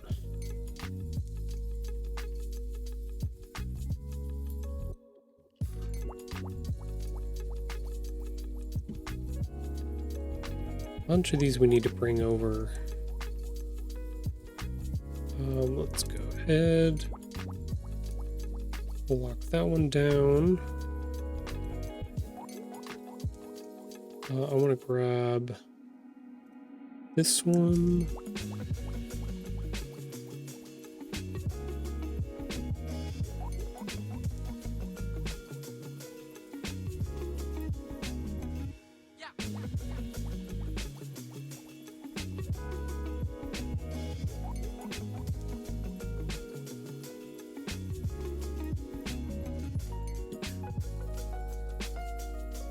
Let's see.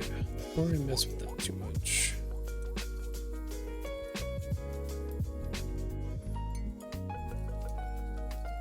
Okay, yeah, nose is correct. Get rid of that. Let's get rid of that.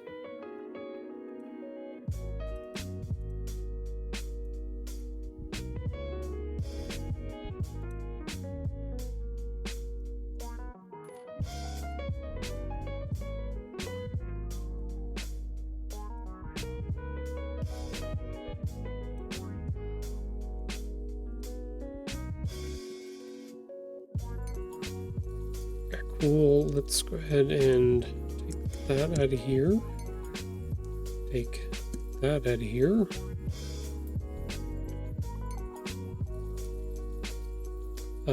This was a mouth, so let's go ahead and put that on its own mouth layer. There we go.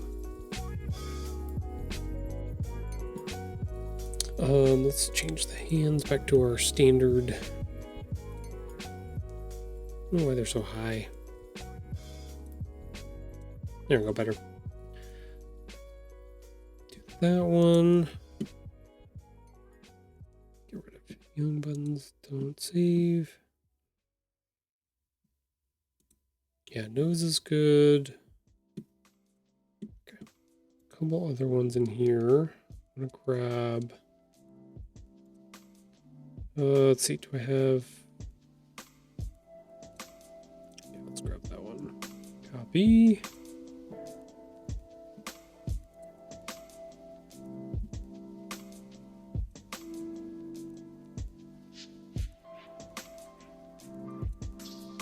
I already have the mouth in here, I just don't have the eyes.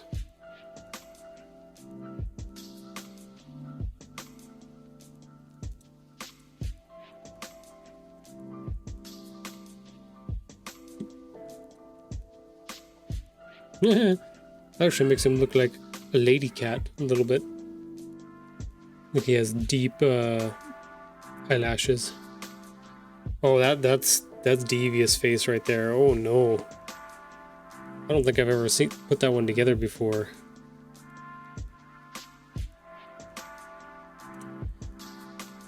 Oh, that's right. There was a set of eyes in here. It was this one. This is one of the faces from the book that I really, really like from book 3 here.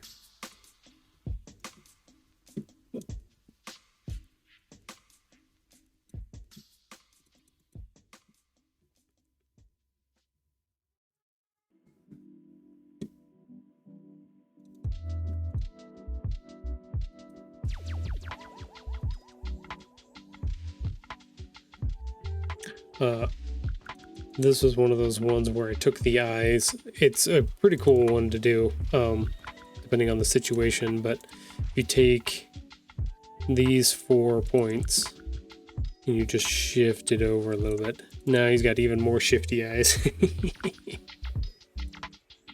Fun stuff like that. That just makes me happy, just playing around with those kind of things. Oh, what I should do... Okay, let's go back real quick. We're going to play with this. We're going to do a little animation test here.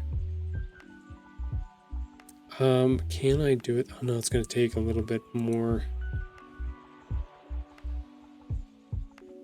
Yeah, we can't do a typical animation shift on this one. This is a little bit different. But I'd have to add some extra pieces to it to make it work, but we could play a little bit here. So we'll keep that for the typical eyes. And then we'll go through. We'll shift that over there. Then we'll just do one more. Duplicate. We'll do the same thing. We'll shift it over here.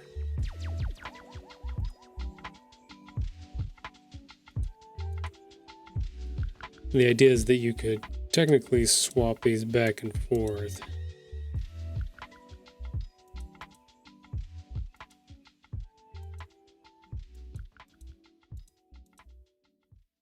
And kind of makes them look back and forth a little bit. If I was doing this on Canva, it would look more smooth, but because there's a little time delay, it looks kind of funky this way, but yeah, it's simple. You can make little animations just by swapping the irises around a little bit in your stuff, your characters. But this one's very, very much a devious little, yeah, especially if you give them the little, I think it's this one, this mouth right here.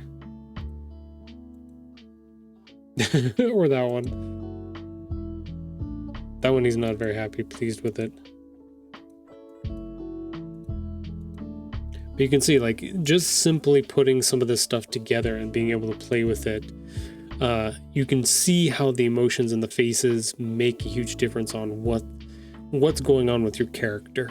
And that's why I've really gravitated towards this system when I started putting this all together for my characters, and why I have like pages and pages of faces that I've drawn just by hand and stuff like that, is because you can feel what they're feeling or seeing, or, you know, like there's a lot of expression that's happening with these faces, even without them even saying anything.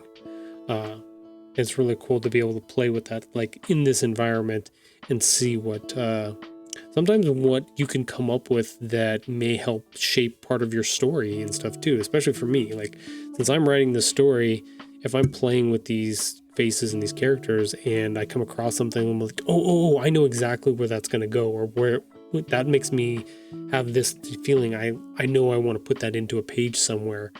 I know with book 3, there was a couple of those that I came across. I'm like, oh yeah, I definitely want to put this in, and I'll put together a little joke or something that goes along with it, or come up with a concept or an idea of how that could be used somewhere, and then put it together. But yeah, it's fun. It's lots of play. We're playing here today. We are about 30 seconds out from our next break here. Let me see. Oh, our assistant is in her spot, so let's swap over to our assistant here. We'll take that 3-minute ad break. I'm gonna go grab something to drink in the meantime, and then we will come back and keep working on whatever else we're gonna work on for the day. So stick around. I will be right back.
All right, I am back.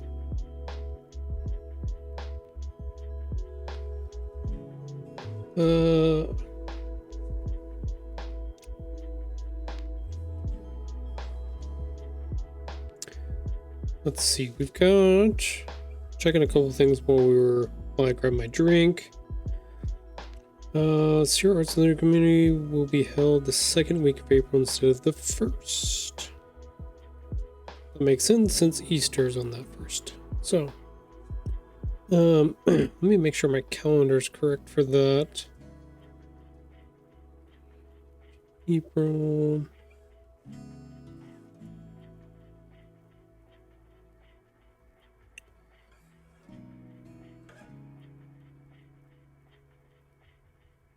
Okay, now we got it. So anybody who, if you're watching this and you're interested in joining us at the Sierra Arts Literary Community Meeting, it's one we do every month. It's free to anybody who wants to come down. It's in Reno, downtown, at the Sierra Arts Foundation building, in their main gallery where they do all of their big studio stuff. If you'd like to come down, they have chairs, sometimes they have snacks, just really depends. If you're interested in getting into writing or making connections with people who are writing, there's all kinds of people. There are new people that are just getting started. There are people that have been doing it for 15, 20, 30 plus years. Successful, non-successful, like across the board, whatever people are, even just there that are not looking to write a book, but are just kind of considering or thinking about it, or maybe planning something out, or whatever it is. And that's also across any age group as well. I go for the meetings and I'm writing picture books, and there are novelists there. There are middle grade writers there, all kinds of stuff. So Jade did a wonderful presentation last week about traditional publishing versus self-publishing, and she writes tabletop books. So, tabletop role-playing game books. So TTRPGs style books, and she self-publishes them herself. So, like I said, across the board. Oh, she saw something. Oh, she's on the prowl. She's got a bird. Switch to our other camera, see what she's got going on out there. All kinds of stuff. So they do presentations, they do little meetings. There's time to ask questions. There's time, sometimes they give options to promote some of the projects and stuff that people are doing, or things that they have, workshops and stuff that they have coming up. So if you're looking for a resource, or just want to check out and see if it's a resource for you, it's an option. Like Sierra Arts Foundation, the literary community, you can go over to their website and check out when the meetings are. Like I said, the next one is going to be April 12th, downtown. I believe it's 2 to 3:30. Let me double check. Yes, 2 to 3:30. At their downtown location. So for people that don't know, or who might be on the outside of town or anywhere around that may be thinking of getting into this type of, not necessarily a hobby, but this art form, any resource is a good resource at the moment. So, and it's free, like I said. So a lot of the stuff seems to be geared towards novelist stuff. I haven't done any presentations there. I'm thinking about maybe putting together one for their meeting, but I still find there's information there that I can pick up. Even the industry and a lot of the stuff that they talk about is similar between, younger graded books compared to older graded books. So between picture books and novels, like there's a lot of overlap between those things. So I do get a lot of useful information out of all of those meetings. So even if I'm they're just listening to what the presentation is going on about, and then trying to figure out how that applies to me or doing other concept work. They're usually like information and things that are just being said that helps point me in the right direction. So, or gives me ideas on things to either work on or how it applies to me in a lot of ways. So, like I said, good resource, option, something coming up in April. Definitely worth it. What else did they got going on here? Okay, nothing else going on there. The other option is specifically for picture books. The Society of Children's Books Writers and Illustrators, they also have meetings. We're doing those 4 times a year here in Reno as well. Definitely check out their website, or their Facebook group is kind of weird. If you have Instagram, check out them or follow them there, because they post all of their information about when their meetings are, whether they're digital online on Zoom or they're in-person ones in Vegas or Reno. So like I said, another resource there for people to be able to use and get a hold of, so that they can talk with people or find information and resources from there. So just trying to help promote a lot of that stuff so that we can build the community a little bit.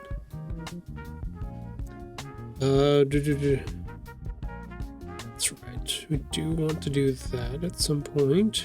Okay, cool, all caught up there. Sora's still trying to track down whatever's going on outside out there. Something has her attention. But now, this is the spot I keep telling y'all about. She loves to stand up. There's a little stairs that I built there to go up to the top golf course. But she loves to just stand there and look out the fence and see what's going on in the world.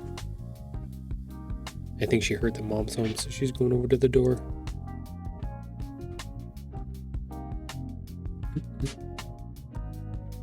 Actually, I kind of like this two camera setup right here, where we can see her come up to the door.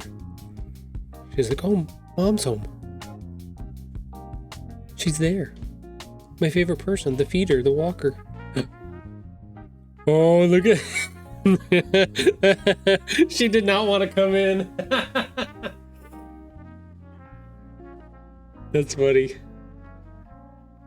Dreamer's going out there. She goes, oh. She's like, no, don't make me come inside. That's funny. Good times. Good times. She's a silly girl. Actually, both of them are silly girls, but I digress. Okay.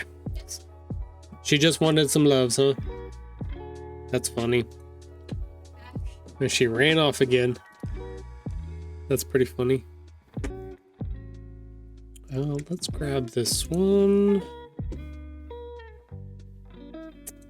Get rid of that. Let's put this one down.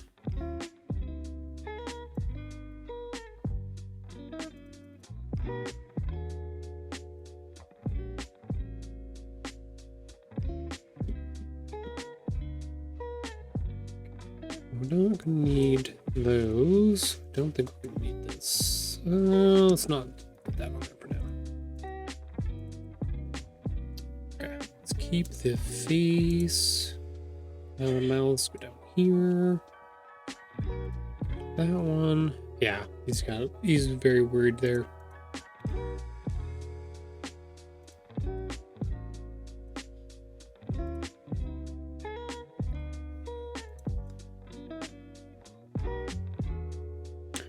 Let's see. Let's grab this one. He's very cranky on that one. That one would probably have to be adjusted. I'd probably take those eyes and pull them up a little higher. They're very low.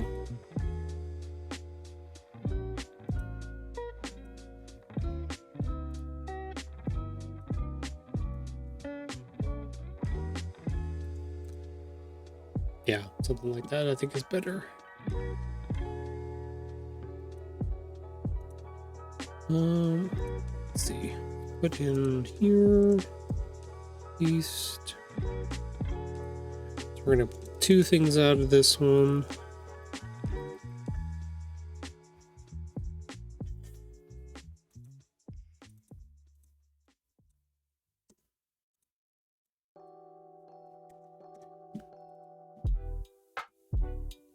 Yeah, so like that face work, or those eyes work much better with that face. Just be like, ah, no.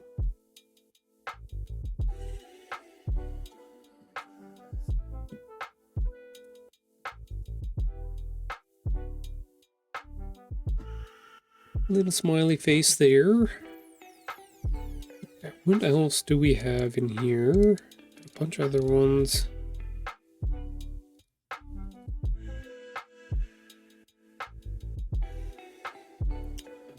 Let's see, we just grabbed that one with those eyes went that direction. Oh yeah, I did want to do...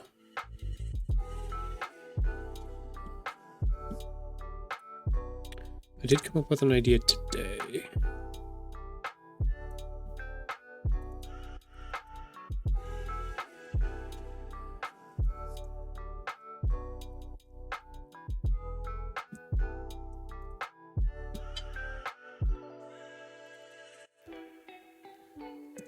That...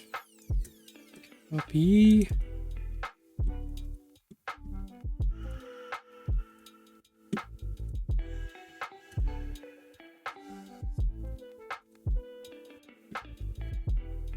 Okay, so let's put these guys on.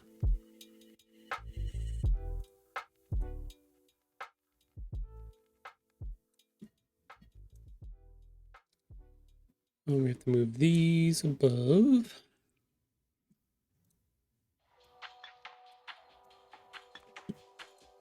There we go, and then we got a little Yanni boy. Not to be confused with the musical artist Yanni.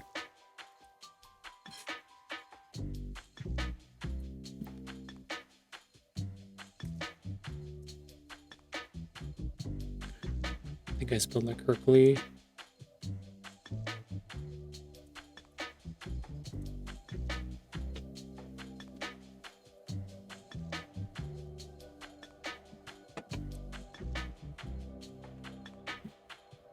That's a good one. Get rid of that. Let's get rid of that. You want to see the Yanni boy? Yawn. Nah, Yeah. We could also swap it out and put this yawn one as just this sleepy guy. Make him be like, oh. Yeah, I'm starting to put together, I'm moving stuff over from the master file into this one so that we can, I can start saving them out as their own PNGs. Yeah, we having fun. Okay, so what else do we got over here? Got a bunch of different random. It's kind of hard because I don't know which ones are going to be which ones we're going to want to use for different things.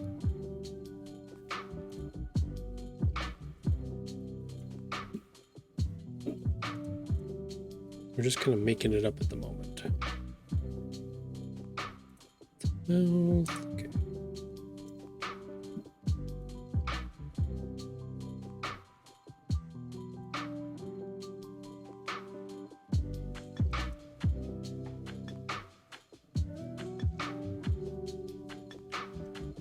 That.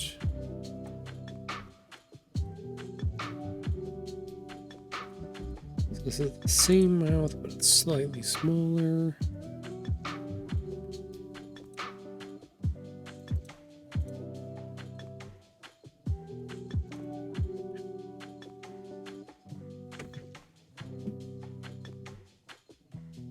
You like that one? I think I would probably take his arm and move it somewhere else. Maybe.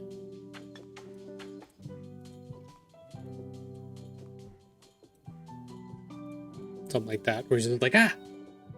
This is a surprise. Ah, woo, ah. Can't see your And nobody can see my tiny hands. I know that. I get that. There we go. That's the one.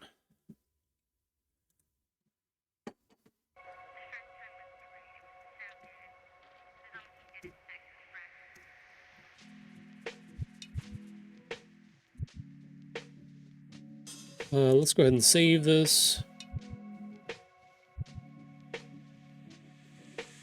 Go back to our master file here. See if there's anything else I'm going to pull from here. Let's go back up to the top. Got some eating ones. We can make a bunch of these combos already. With the happy faces. Because we have these eyes. Yeah. So we're good there to do these. We've got star eyes. Let's take those and bring those over here. What's up? What about Fat Patch? He was fat for quite some time, yes. Not as a kitten, no.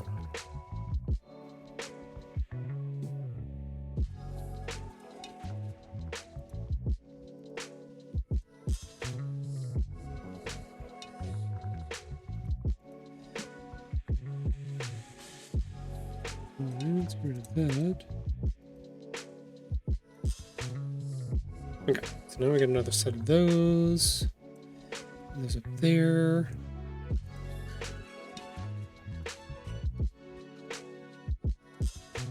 I'm looking at all the different mouths that I've got set up here. The only other one was this one. That's a modified version of this one.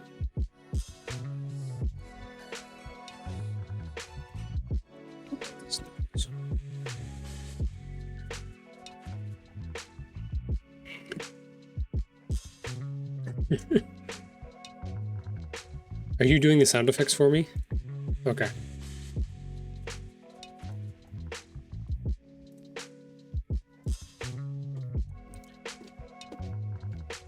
This is the no thank you. No thank you.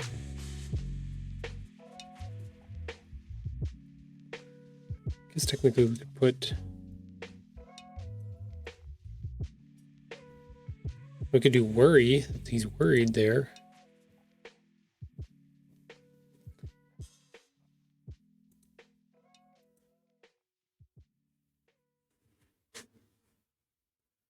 Where is the one?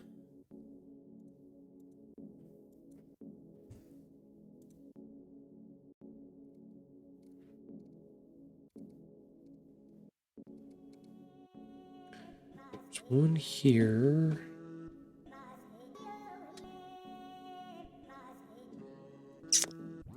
Combos.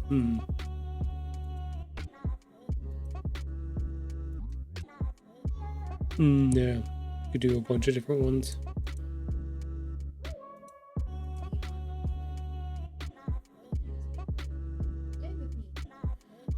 I did one of those.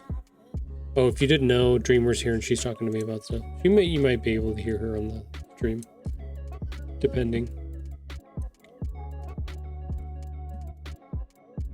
I don't know if they would be able to hear you or not. You're very faint in the background. I had done, where is it at?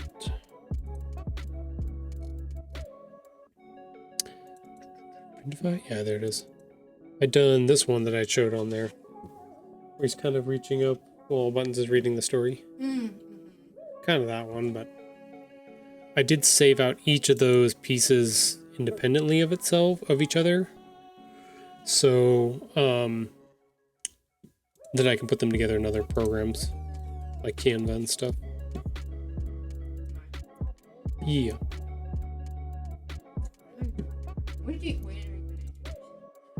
I gotta introduce him. I gotta introduce the idea of book 3 somewhat soonish, or at some point here. Are you gonna introduce Pat, or are you gonna keep it secret?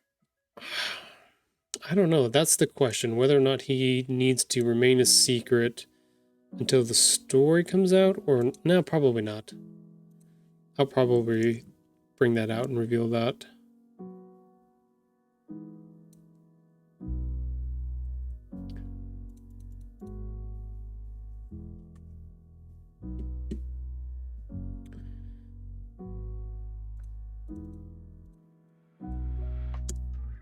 Everybody on the stream already knows, so. Yeah, they know.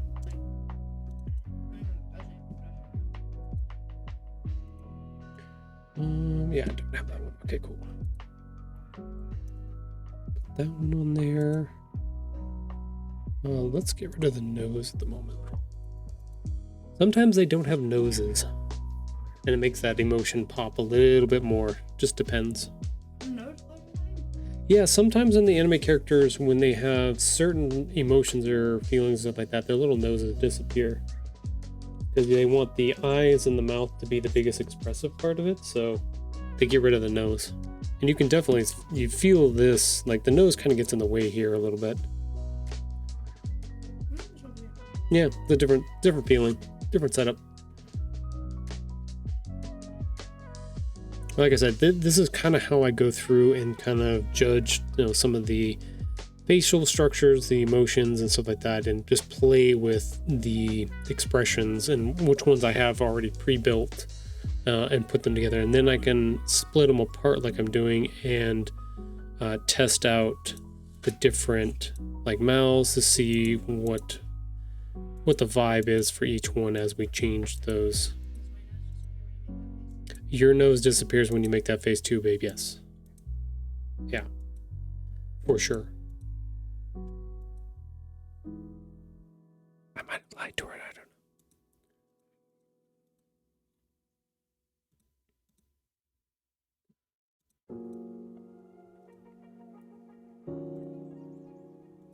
know.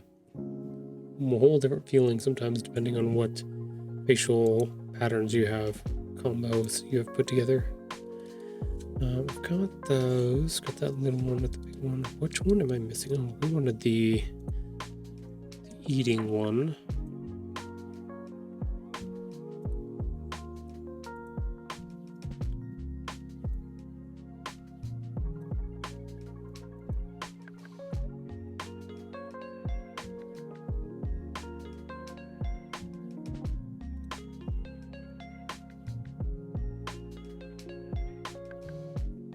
This might be a combo one.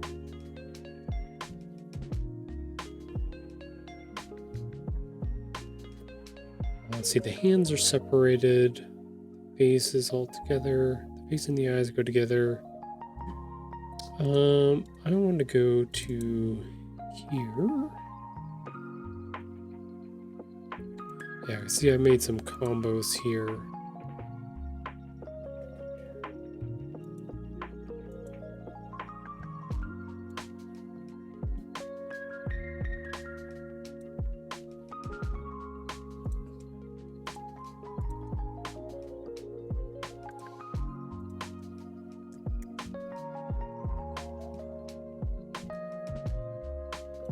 Save. Let's see if we can bring this over.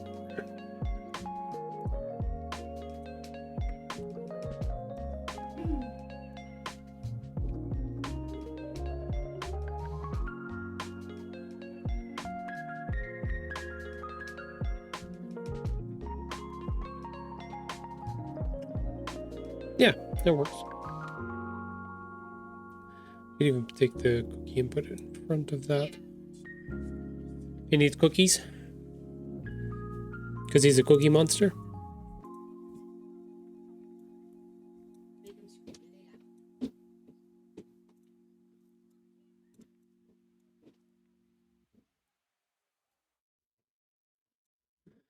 There we go, we give him a cookie. I give you cookie. No, you give me cookie, I give you cookie.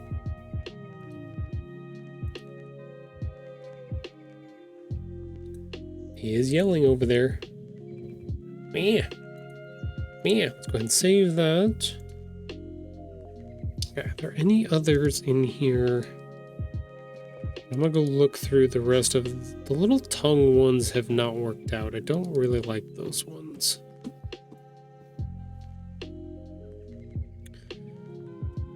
I think the rest of these are pretty. There's some of them that are pretty specific.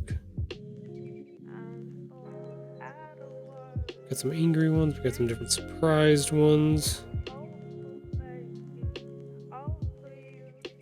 Do I have anything else in here that would be good to have? Where are my facial expressions? Get rid of that. Get rid of that. What else I got in here? I got the fish. Got too many arms here. Get rid of those arms. We pulled that one already. Got the spinning. Different type of spinning. These are all just modifications of the same one. We got sunglasses, but Buttons is the cool dude, so he gets to keep the sunglasses. I think this was one of them.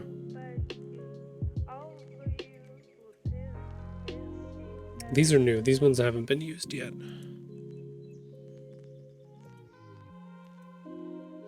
Oh yeah, that's right. I've got little stars that go with some of these too. Hearts. Heart, stars, clovers, horseshoes, and blue moons. What else do I have in here? Got the wink one. Wink? No, it's just not one eye closed.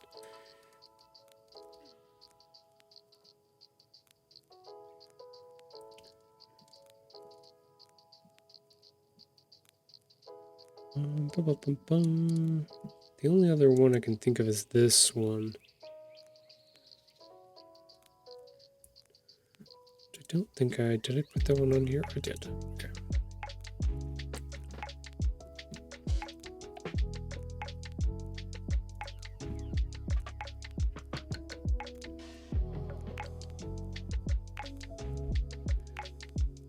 Oh, I see what I see that problem. I see a problem.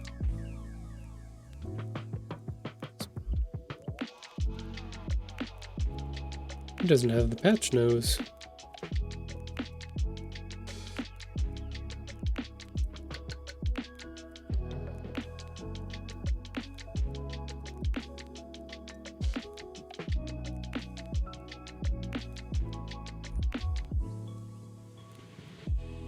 Did I...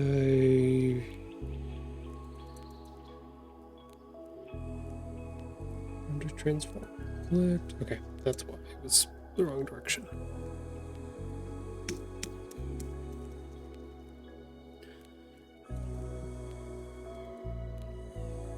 Okay, cool.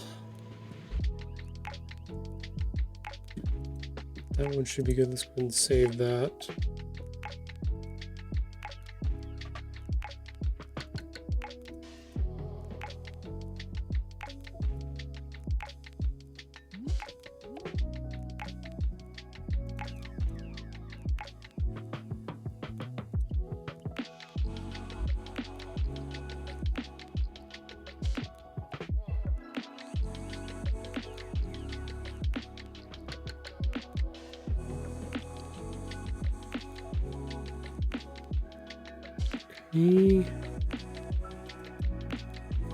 Don't need that. And separate that.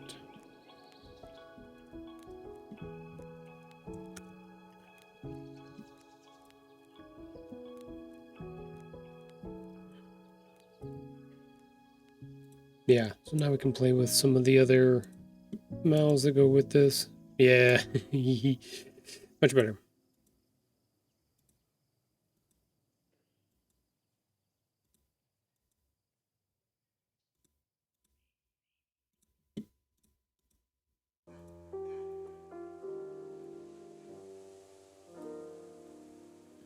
Cool, yeah.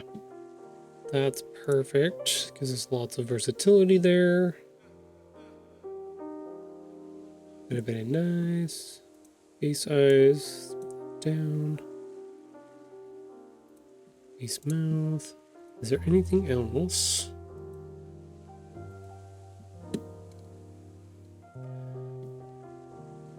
Hopefully we'll get to some of these other emotions at some point down the line here.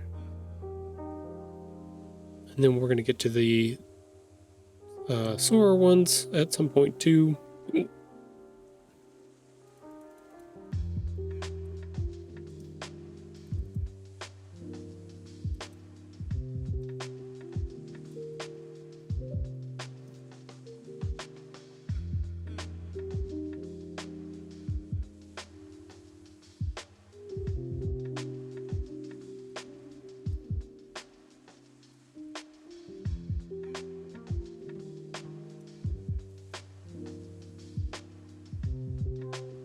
Oh, they've doubled up.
And don't forget, none of this is set in stone. It's all, as I go through, like you saw here, I saw something I wanted to change with each of these little faces here. I just went through and made the change, and then it's going to be different every time. Regardless, because these are like ideas of what we could use the faces for, or do certain things with. They're not, like I said, set in stone in any way, shape, or form. If you got to see the cover for book number 3, the little round patches on the side of the face, on the eyes, underneath the eyes, they look a little bit different than they did in book 1 because I changed what that style looks like. Just a little bit. I just made them look like they have a little bit more roundies comparatively. I don't know if there was a direct page that shows this.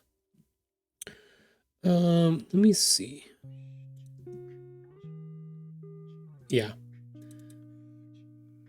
So if you look at this beforehand, I made them like squared off, like a little block here. And then for the cover of book 3, I made them give them a little bit more roundy, not as squared off. So the 2 end ones, they're not the same length as the 2 in the middle. So it gives it that round shape fit. Just an adjustment change that I made that I thought looked better that I didn't realize when I first did book number 1. So little things change over time, and that's okay. Updating part of the visual style that you're putting together. Okay, I think we're pretty good here. Okay, this don't have mouths, that's fine.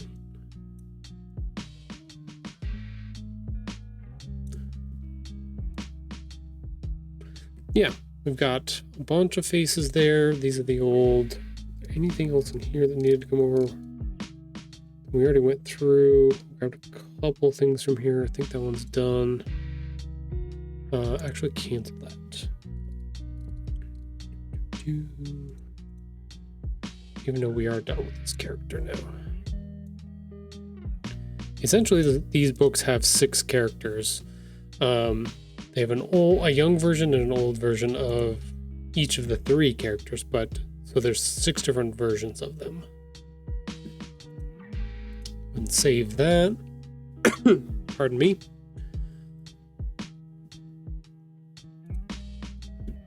Alright, and we already built a whole bunch of faces for older buttons. Is there any of these that need to be converted down into younger?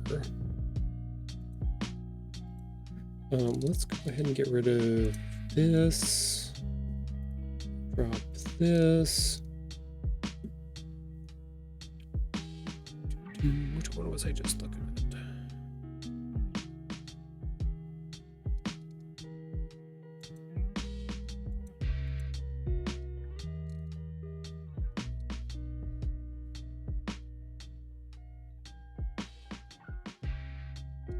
I was just looking at which one the heck was. Oh, is it this one? That one. Yeah, we already grabbed that one. Have that one. Don't need that yet. Don't need those. Got cross eyes. I don't have. Okay, I'm missing that one. Let's go ahead and grab. Which version of this do I want? Let's grab this one. That's fine.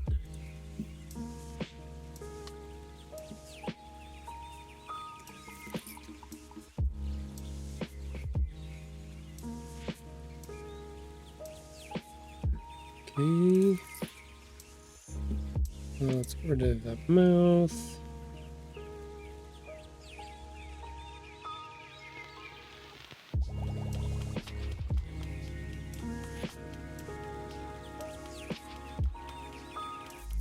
That. Copy. Delete that. Okay, so now we have those eyes by themselves.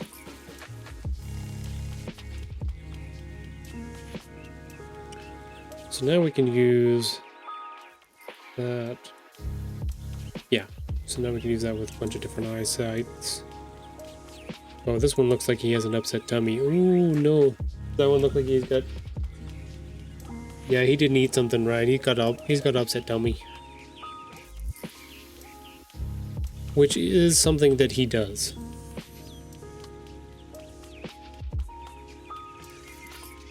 This mouth there. Oh yeah, there he's very up. His tummy's way upset. He's got little tears. He's got tears in his eyes.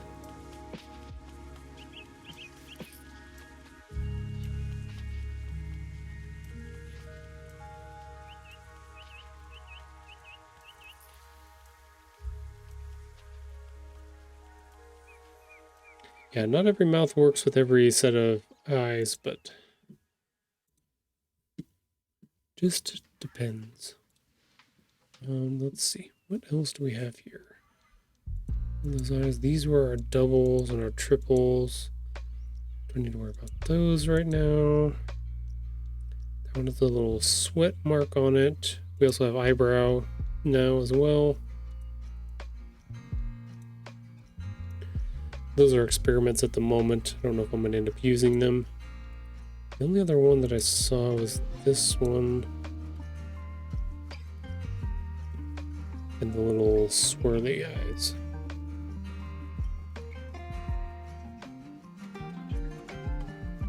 But those are very specific for specific times, so we may cross that path again. Probably not right now, though.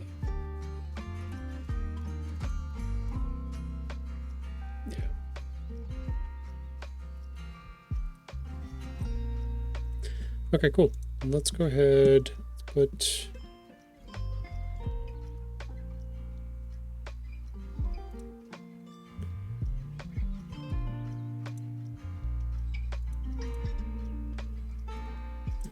go ahead and save this. Close this one out. Put that face back on there. We have base arms. There we go. Let's take care of those. There we go. And we're back to even again here.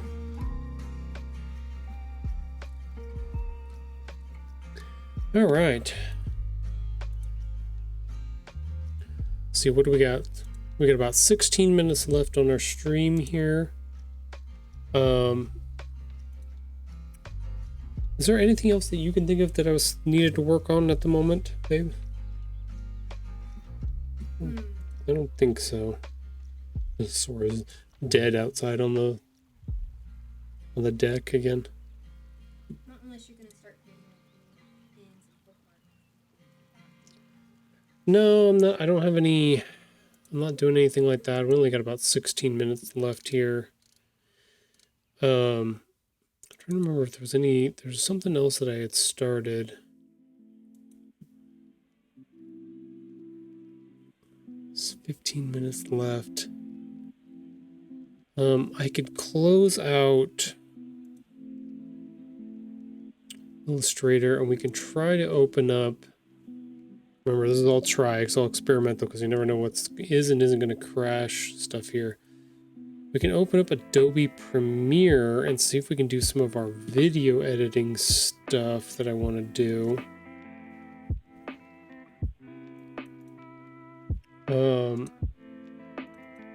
But Bryce isn't here to give me his information, his helping hand on some stuff. I'm looking around.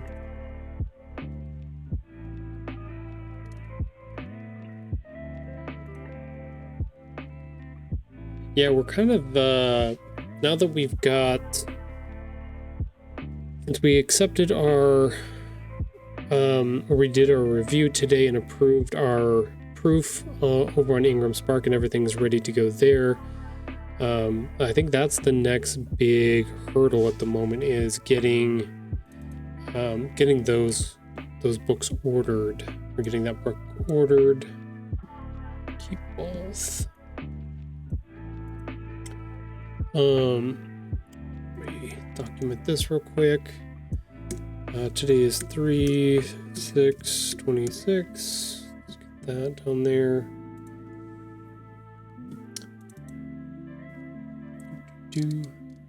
Yeah, we're kind of at that that transition phase where I need to start working on putting together the social media stuff for revealing the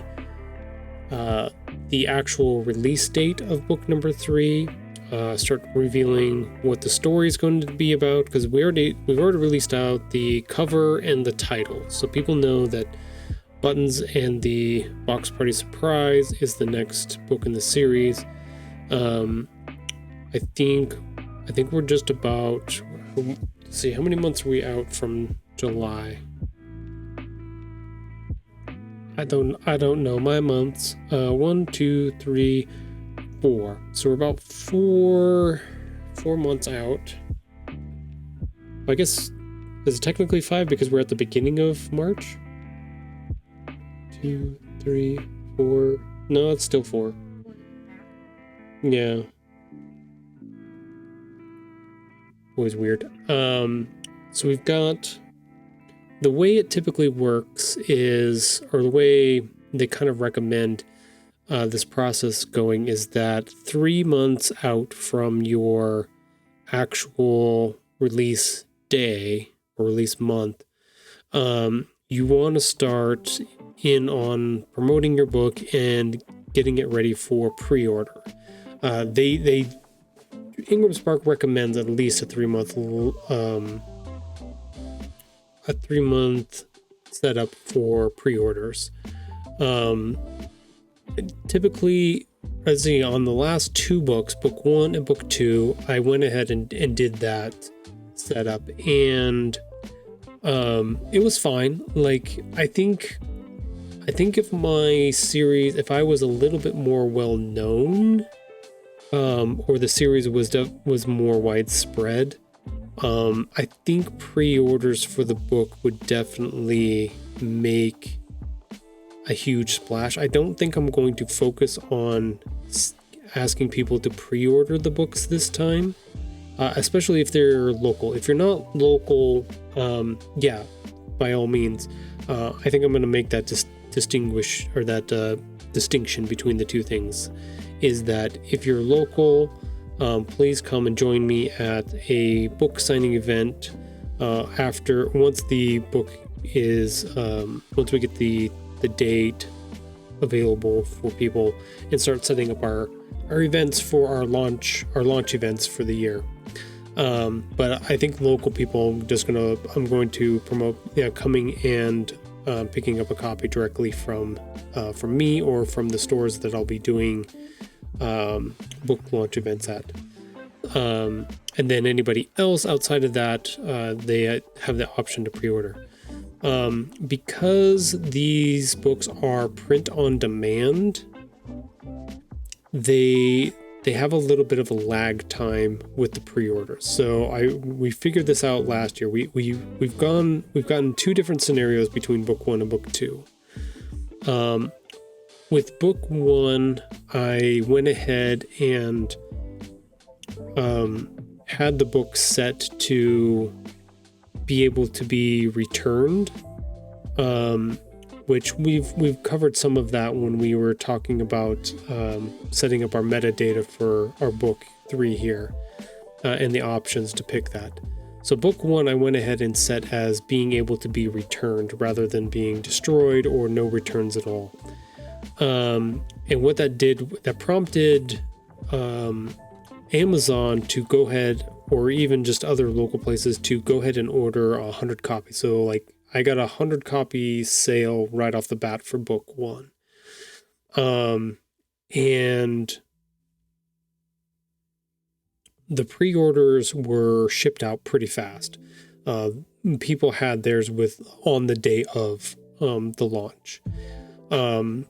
Now, compare that to book number 2, where after I learned from my mistake of doing that, because I started getting back charged for all of the returns that did end up coming in, I set the book to not being returnable. And that's not saying that like damaged books or anything like that. It just means that there's a weird contract between the retailers and the distributor that you can set it up that returns and stuff like that it's a whole thing. I can go into it all by itself at some point if need be. But anyways, so I set that one to not be returned. So people that did pre-order their copies for book number 2, I think they didn't get theirs until a week after. Do you remember that? Which one? Book number 2. People had there was a big time delay between when it released and when they actually got theirs. Yeah.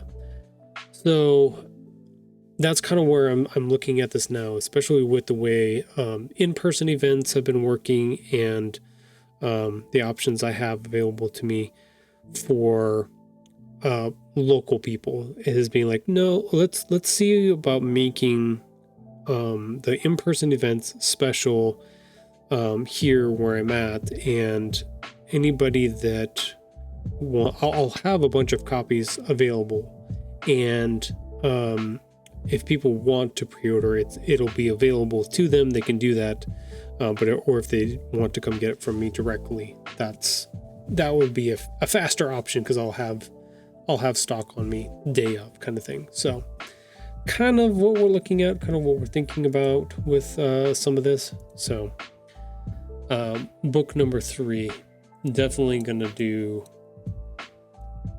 figure out some of that. Gonna be a little bit more of a commitment as far as investment. Gonna have to buy a bunch more books for that, but I think it'll be worth it. So there we go. I rambled for a few minutes there. We've got about 7 minutes here before our next ad break comes up. Trying to think what else is there to talk about at the moment.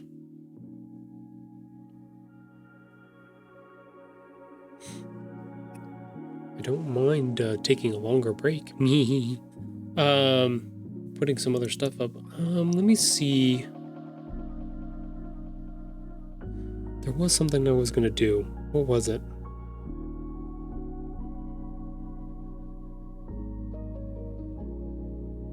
I know at some point, again, I'll have to go through and make another video, like reintroducing myself. Probably want to do that on social media too. Start putting that together. Let's bring up Canva for the moment. And like I said, pray and hope that it doesn't crash everything. Strong possibility of that.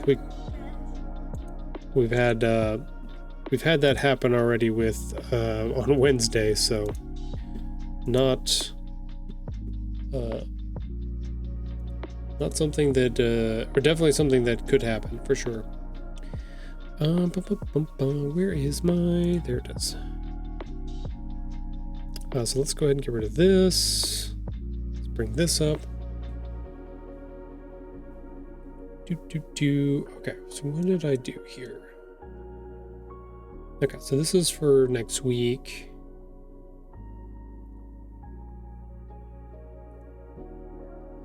That's right. I put together this little animation here, this sliding like that. Since we completed that today, we can go ahead. We can actually make this into a little video. How do we do that? Because we already went through. We did the other part of that today. I think once we export the video, then we can come back and put that in there. Okay, so that's not the one I was thinking of. I was thinking of, there was a prototype that I had put together. Where is it? Projects?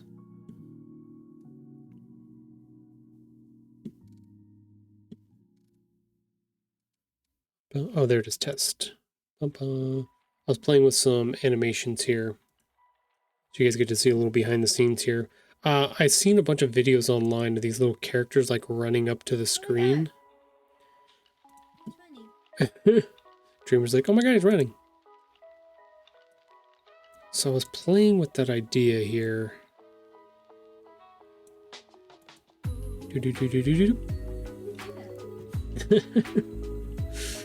It's animation. I figured out how to animate that and move him at the same time.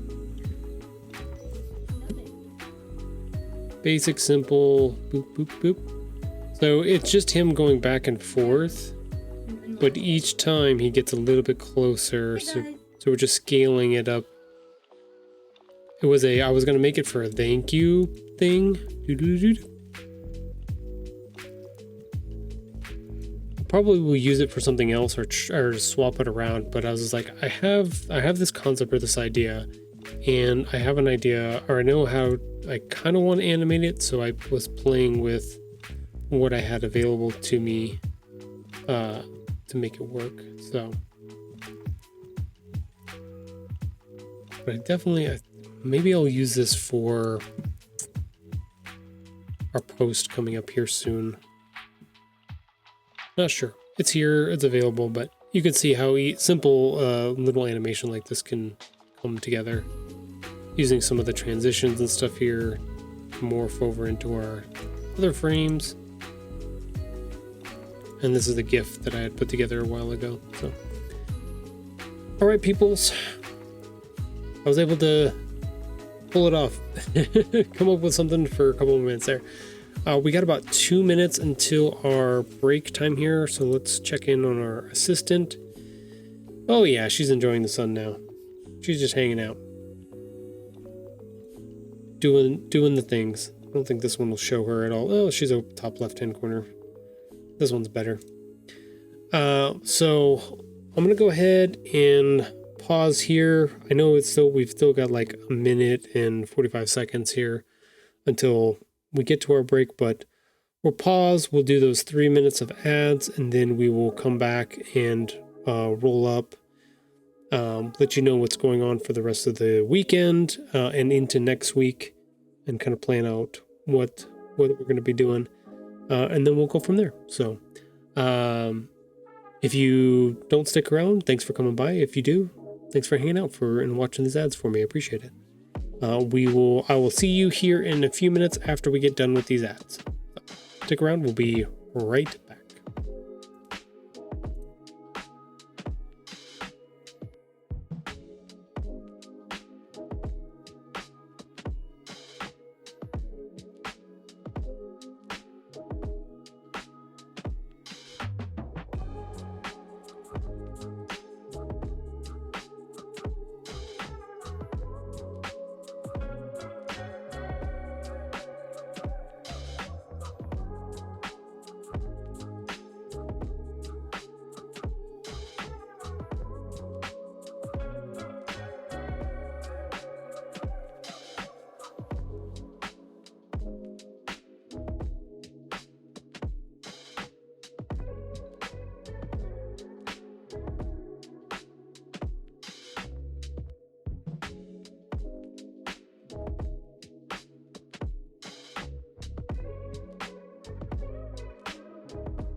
All right.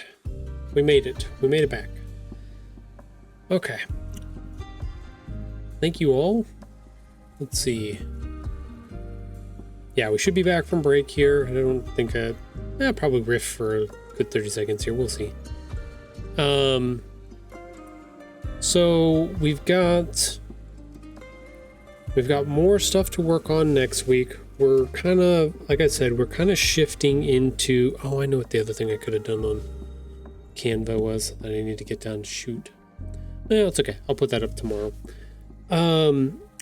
Another thing, the next thing that we've got moving forward is slowly shifting over into the marketing part of it.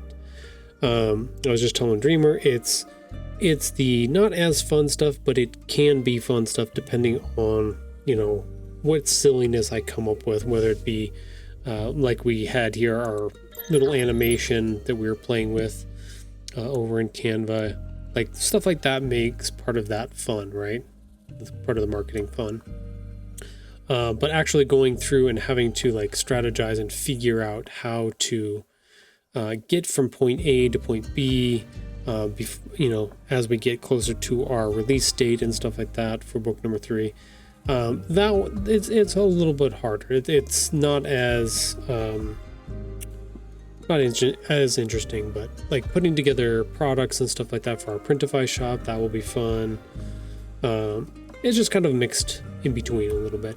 It's definitely not as creative as putting together book pages and illustrations and playing in that sandbox as much. But yeah, that's kind of where we're heading with some of this stuff as we get ready for the release of book number 3 in July. So stay tuned. We will have the actual release day for all of y'all very soon. We'll have plenty of social media stuff to work on and put out there for everybody to see. Lots of anniversaries to celebrate as we are slowly coming back around to the anniversary of book 1 releasing, and then shortly after book 2 releasing. So like we've got lots to celebrate, lots to work on, lots to do as we are moving forward here. Next week Monday, I will be back for more art stream stuff, working on putting together kind of our setup and everything for where the marketing part of this is going. And then hopefully I'm going to either order today. No, probably be tomorrow. Probably order tomorrow physical copy of book number 3 so that it can be printed and shipped to me for revision and making sure everything looks great and good from there. And then, we will be off to the races of getting stuff printed and start setting up all of our in-person events and for our release day. So that's kind of the timeline. I've got a better one set up on my in a draft somewhere, but we're getting there. We're kind of figuring that out. We're going around doing the things. So Dreamer and I will be on Sunday for a new episode of 500 Little Things, our little podcast that we do. That is from 7 to 9 p.m. Pacific time. Just us talking about life and all of the crazy things that happen in it, the changes that we're going through, the ups, the downs, the lefts, the rights, the forwards, the backwards. There you go. I hit all of the card and the centers. Aha. There you go. There's all the dimensions. All that stuff. Just us chatting about different things and having fun. Sometimes serious, sometimes silly. Just it really depends. We've got that going on. I also do a stream over on my gaming channel for Dungeon Protocols. We're kind of in the middle. We don't know what we're doing right now. Like I said, I wouldn't worry about that one too much unless you like watching, maybe want to watch me play Destiny 2 or something like that. But it's kind of a mixed bag place right now. But other than that, I hope you have a wonderful weekend. Go get some tacos. Everybody needs some tacos this weekend. Tacos sound good. Wanna go get some tacos, babe? Maybe. Yes, please. Oh, you know what? No, no tacos. No, don't get tacos. Daughter was talking about pizza. We gotta go get pizza at some point this weekend. She wants chicken pizza, so we're gonna. Tacos. She wanted tacos. Dang it. Oh well. We're gonna get tacos and pizza this weekend. We're just gonna go all out. Fuck it. Go find some happiness. Go find some fun and some happiness this weekend. But thank you all for coming. Thank you, Sunny, for hanging out for the stream. Thank you, Sundere, for dropping by. I know Ghost Asperella's in here as well because she dropped off her points. Thank you for coming by. Thank you, Dreamer, for dropping off your points for our treat for Sora, our assistant. We'll go back out and see if she's still out there. Yep, still dead as a dog out there, having fun in the sun. But yeah, we'll be back. I'll be back next week. So take care of yourselves, and I'll see you all next time. Bye, everybody.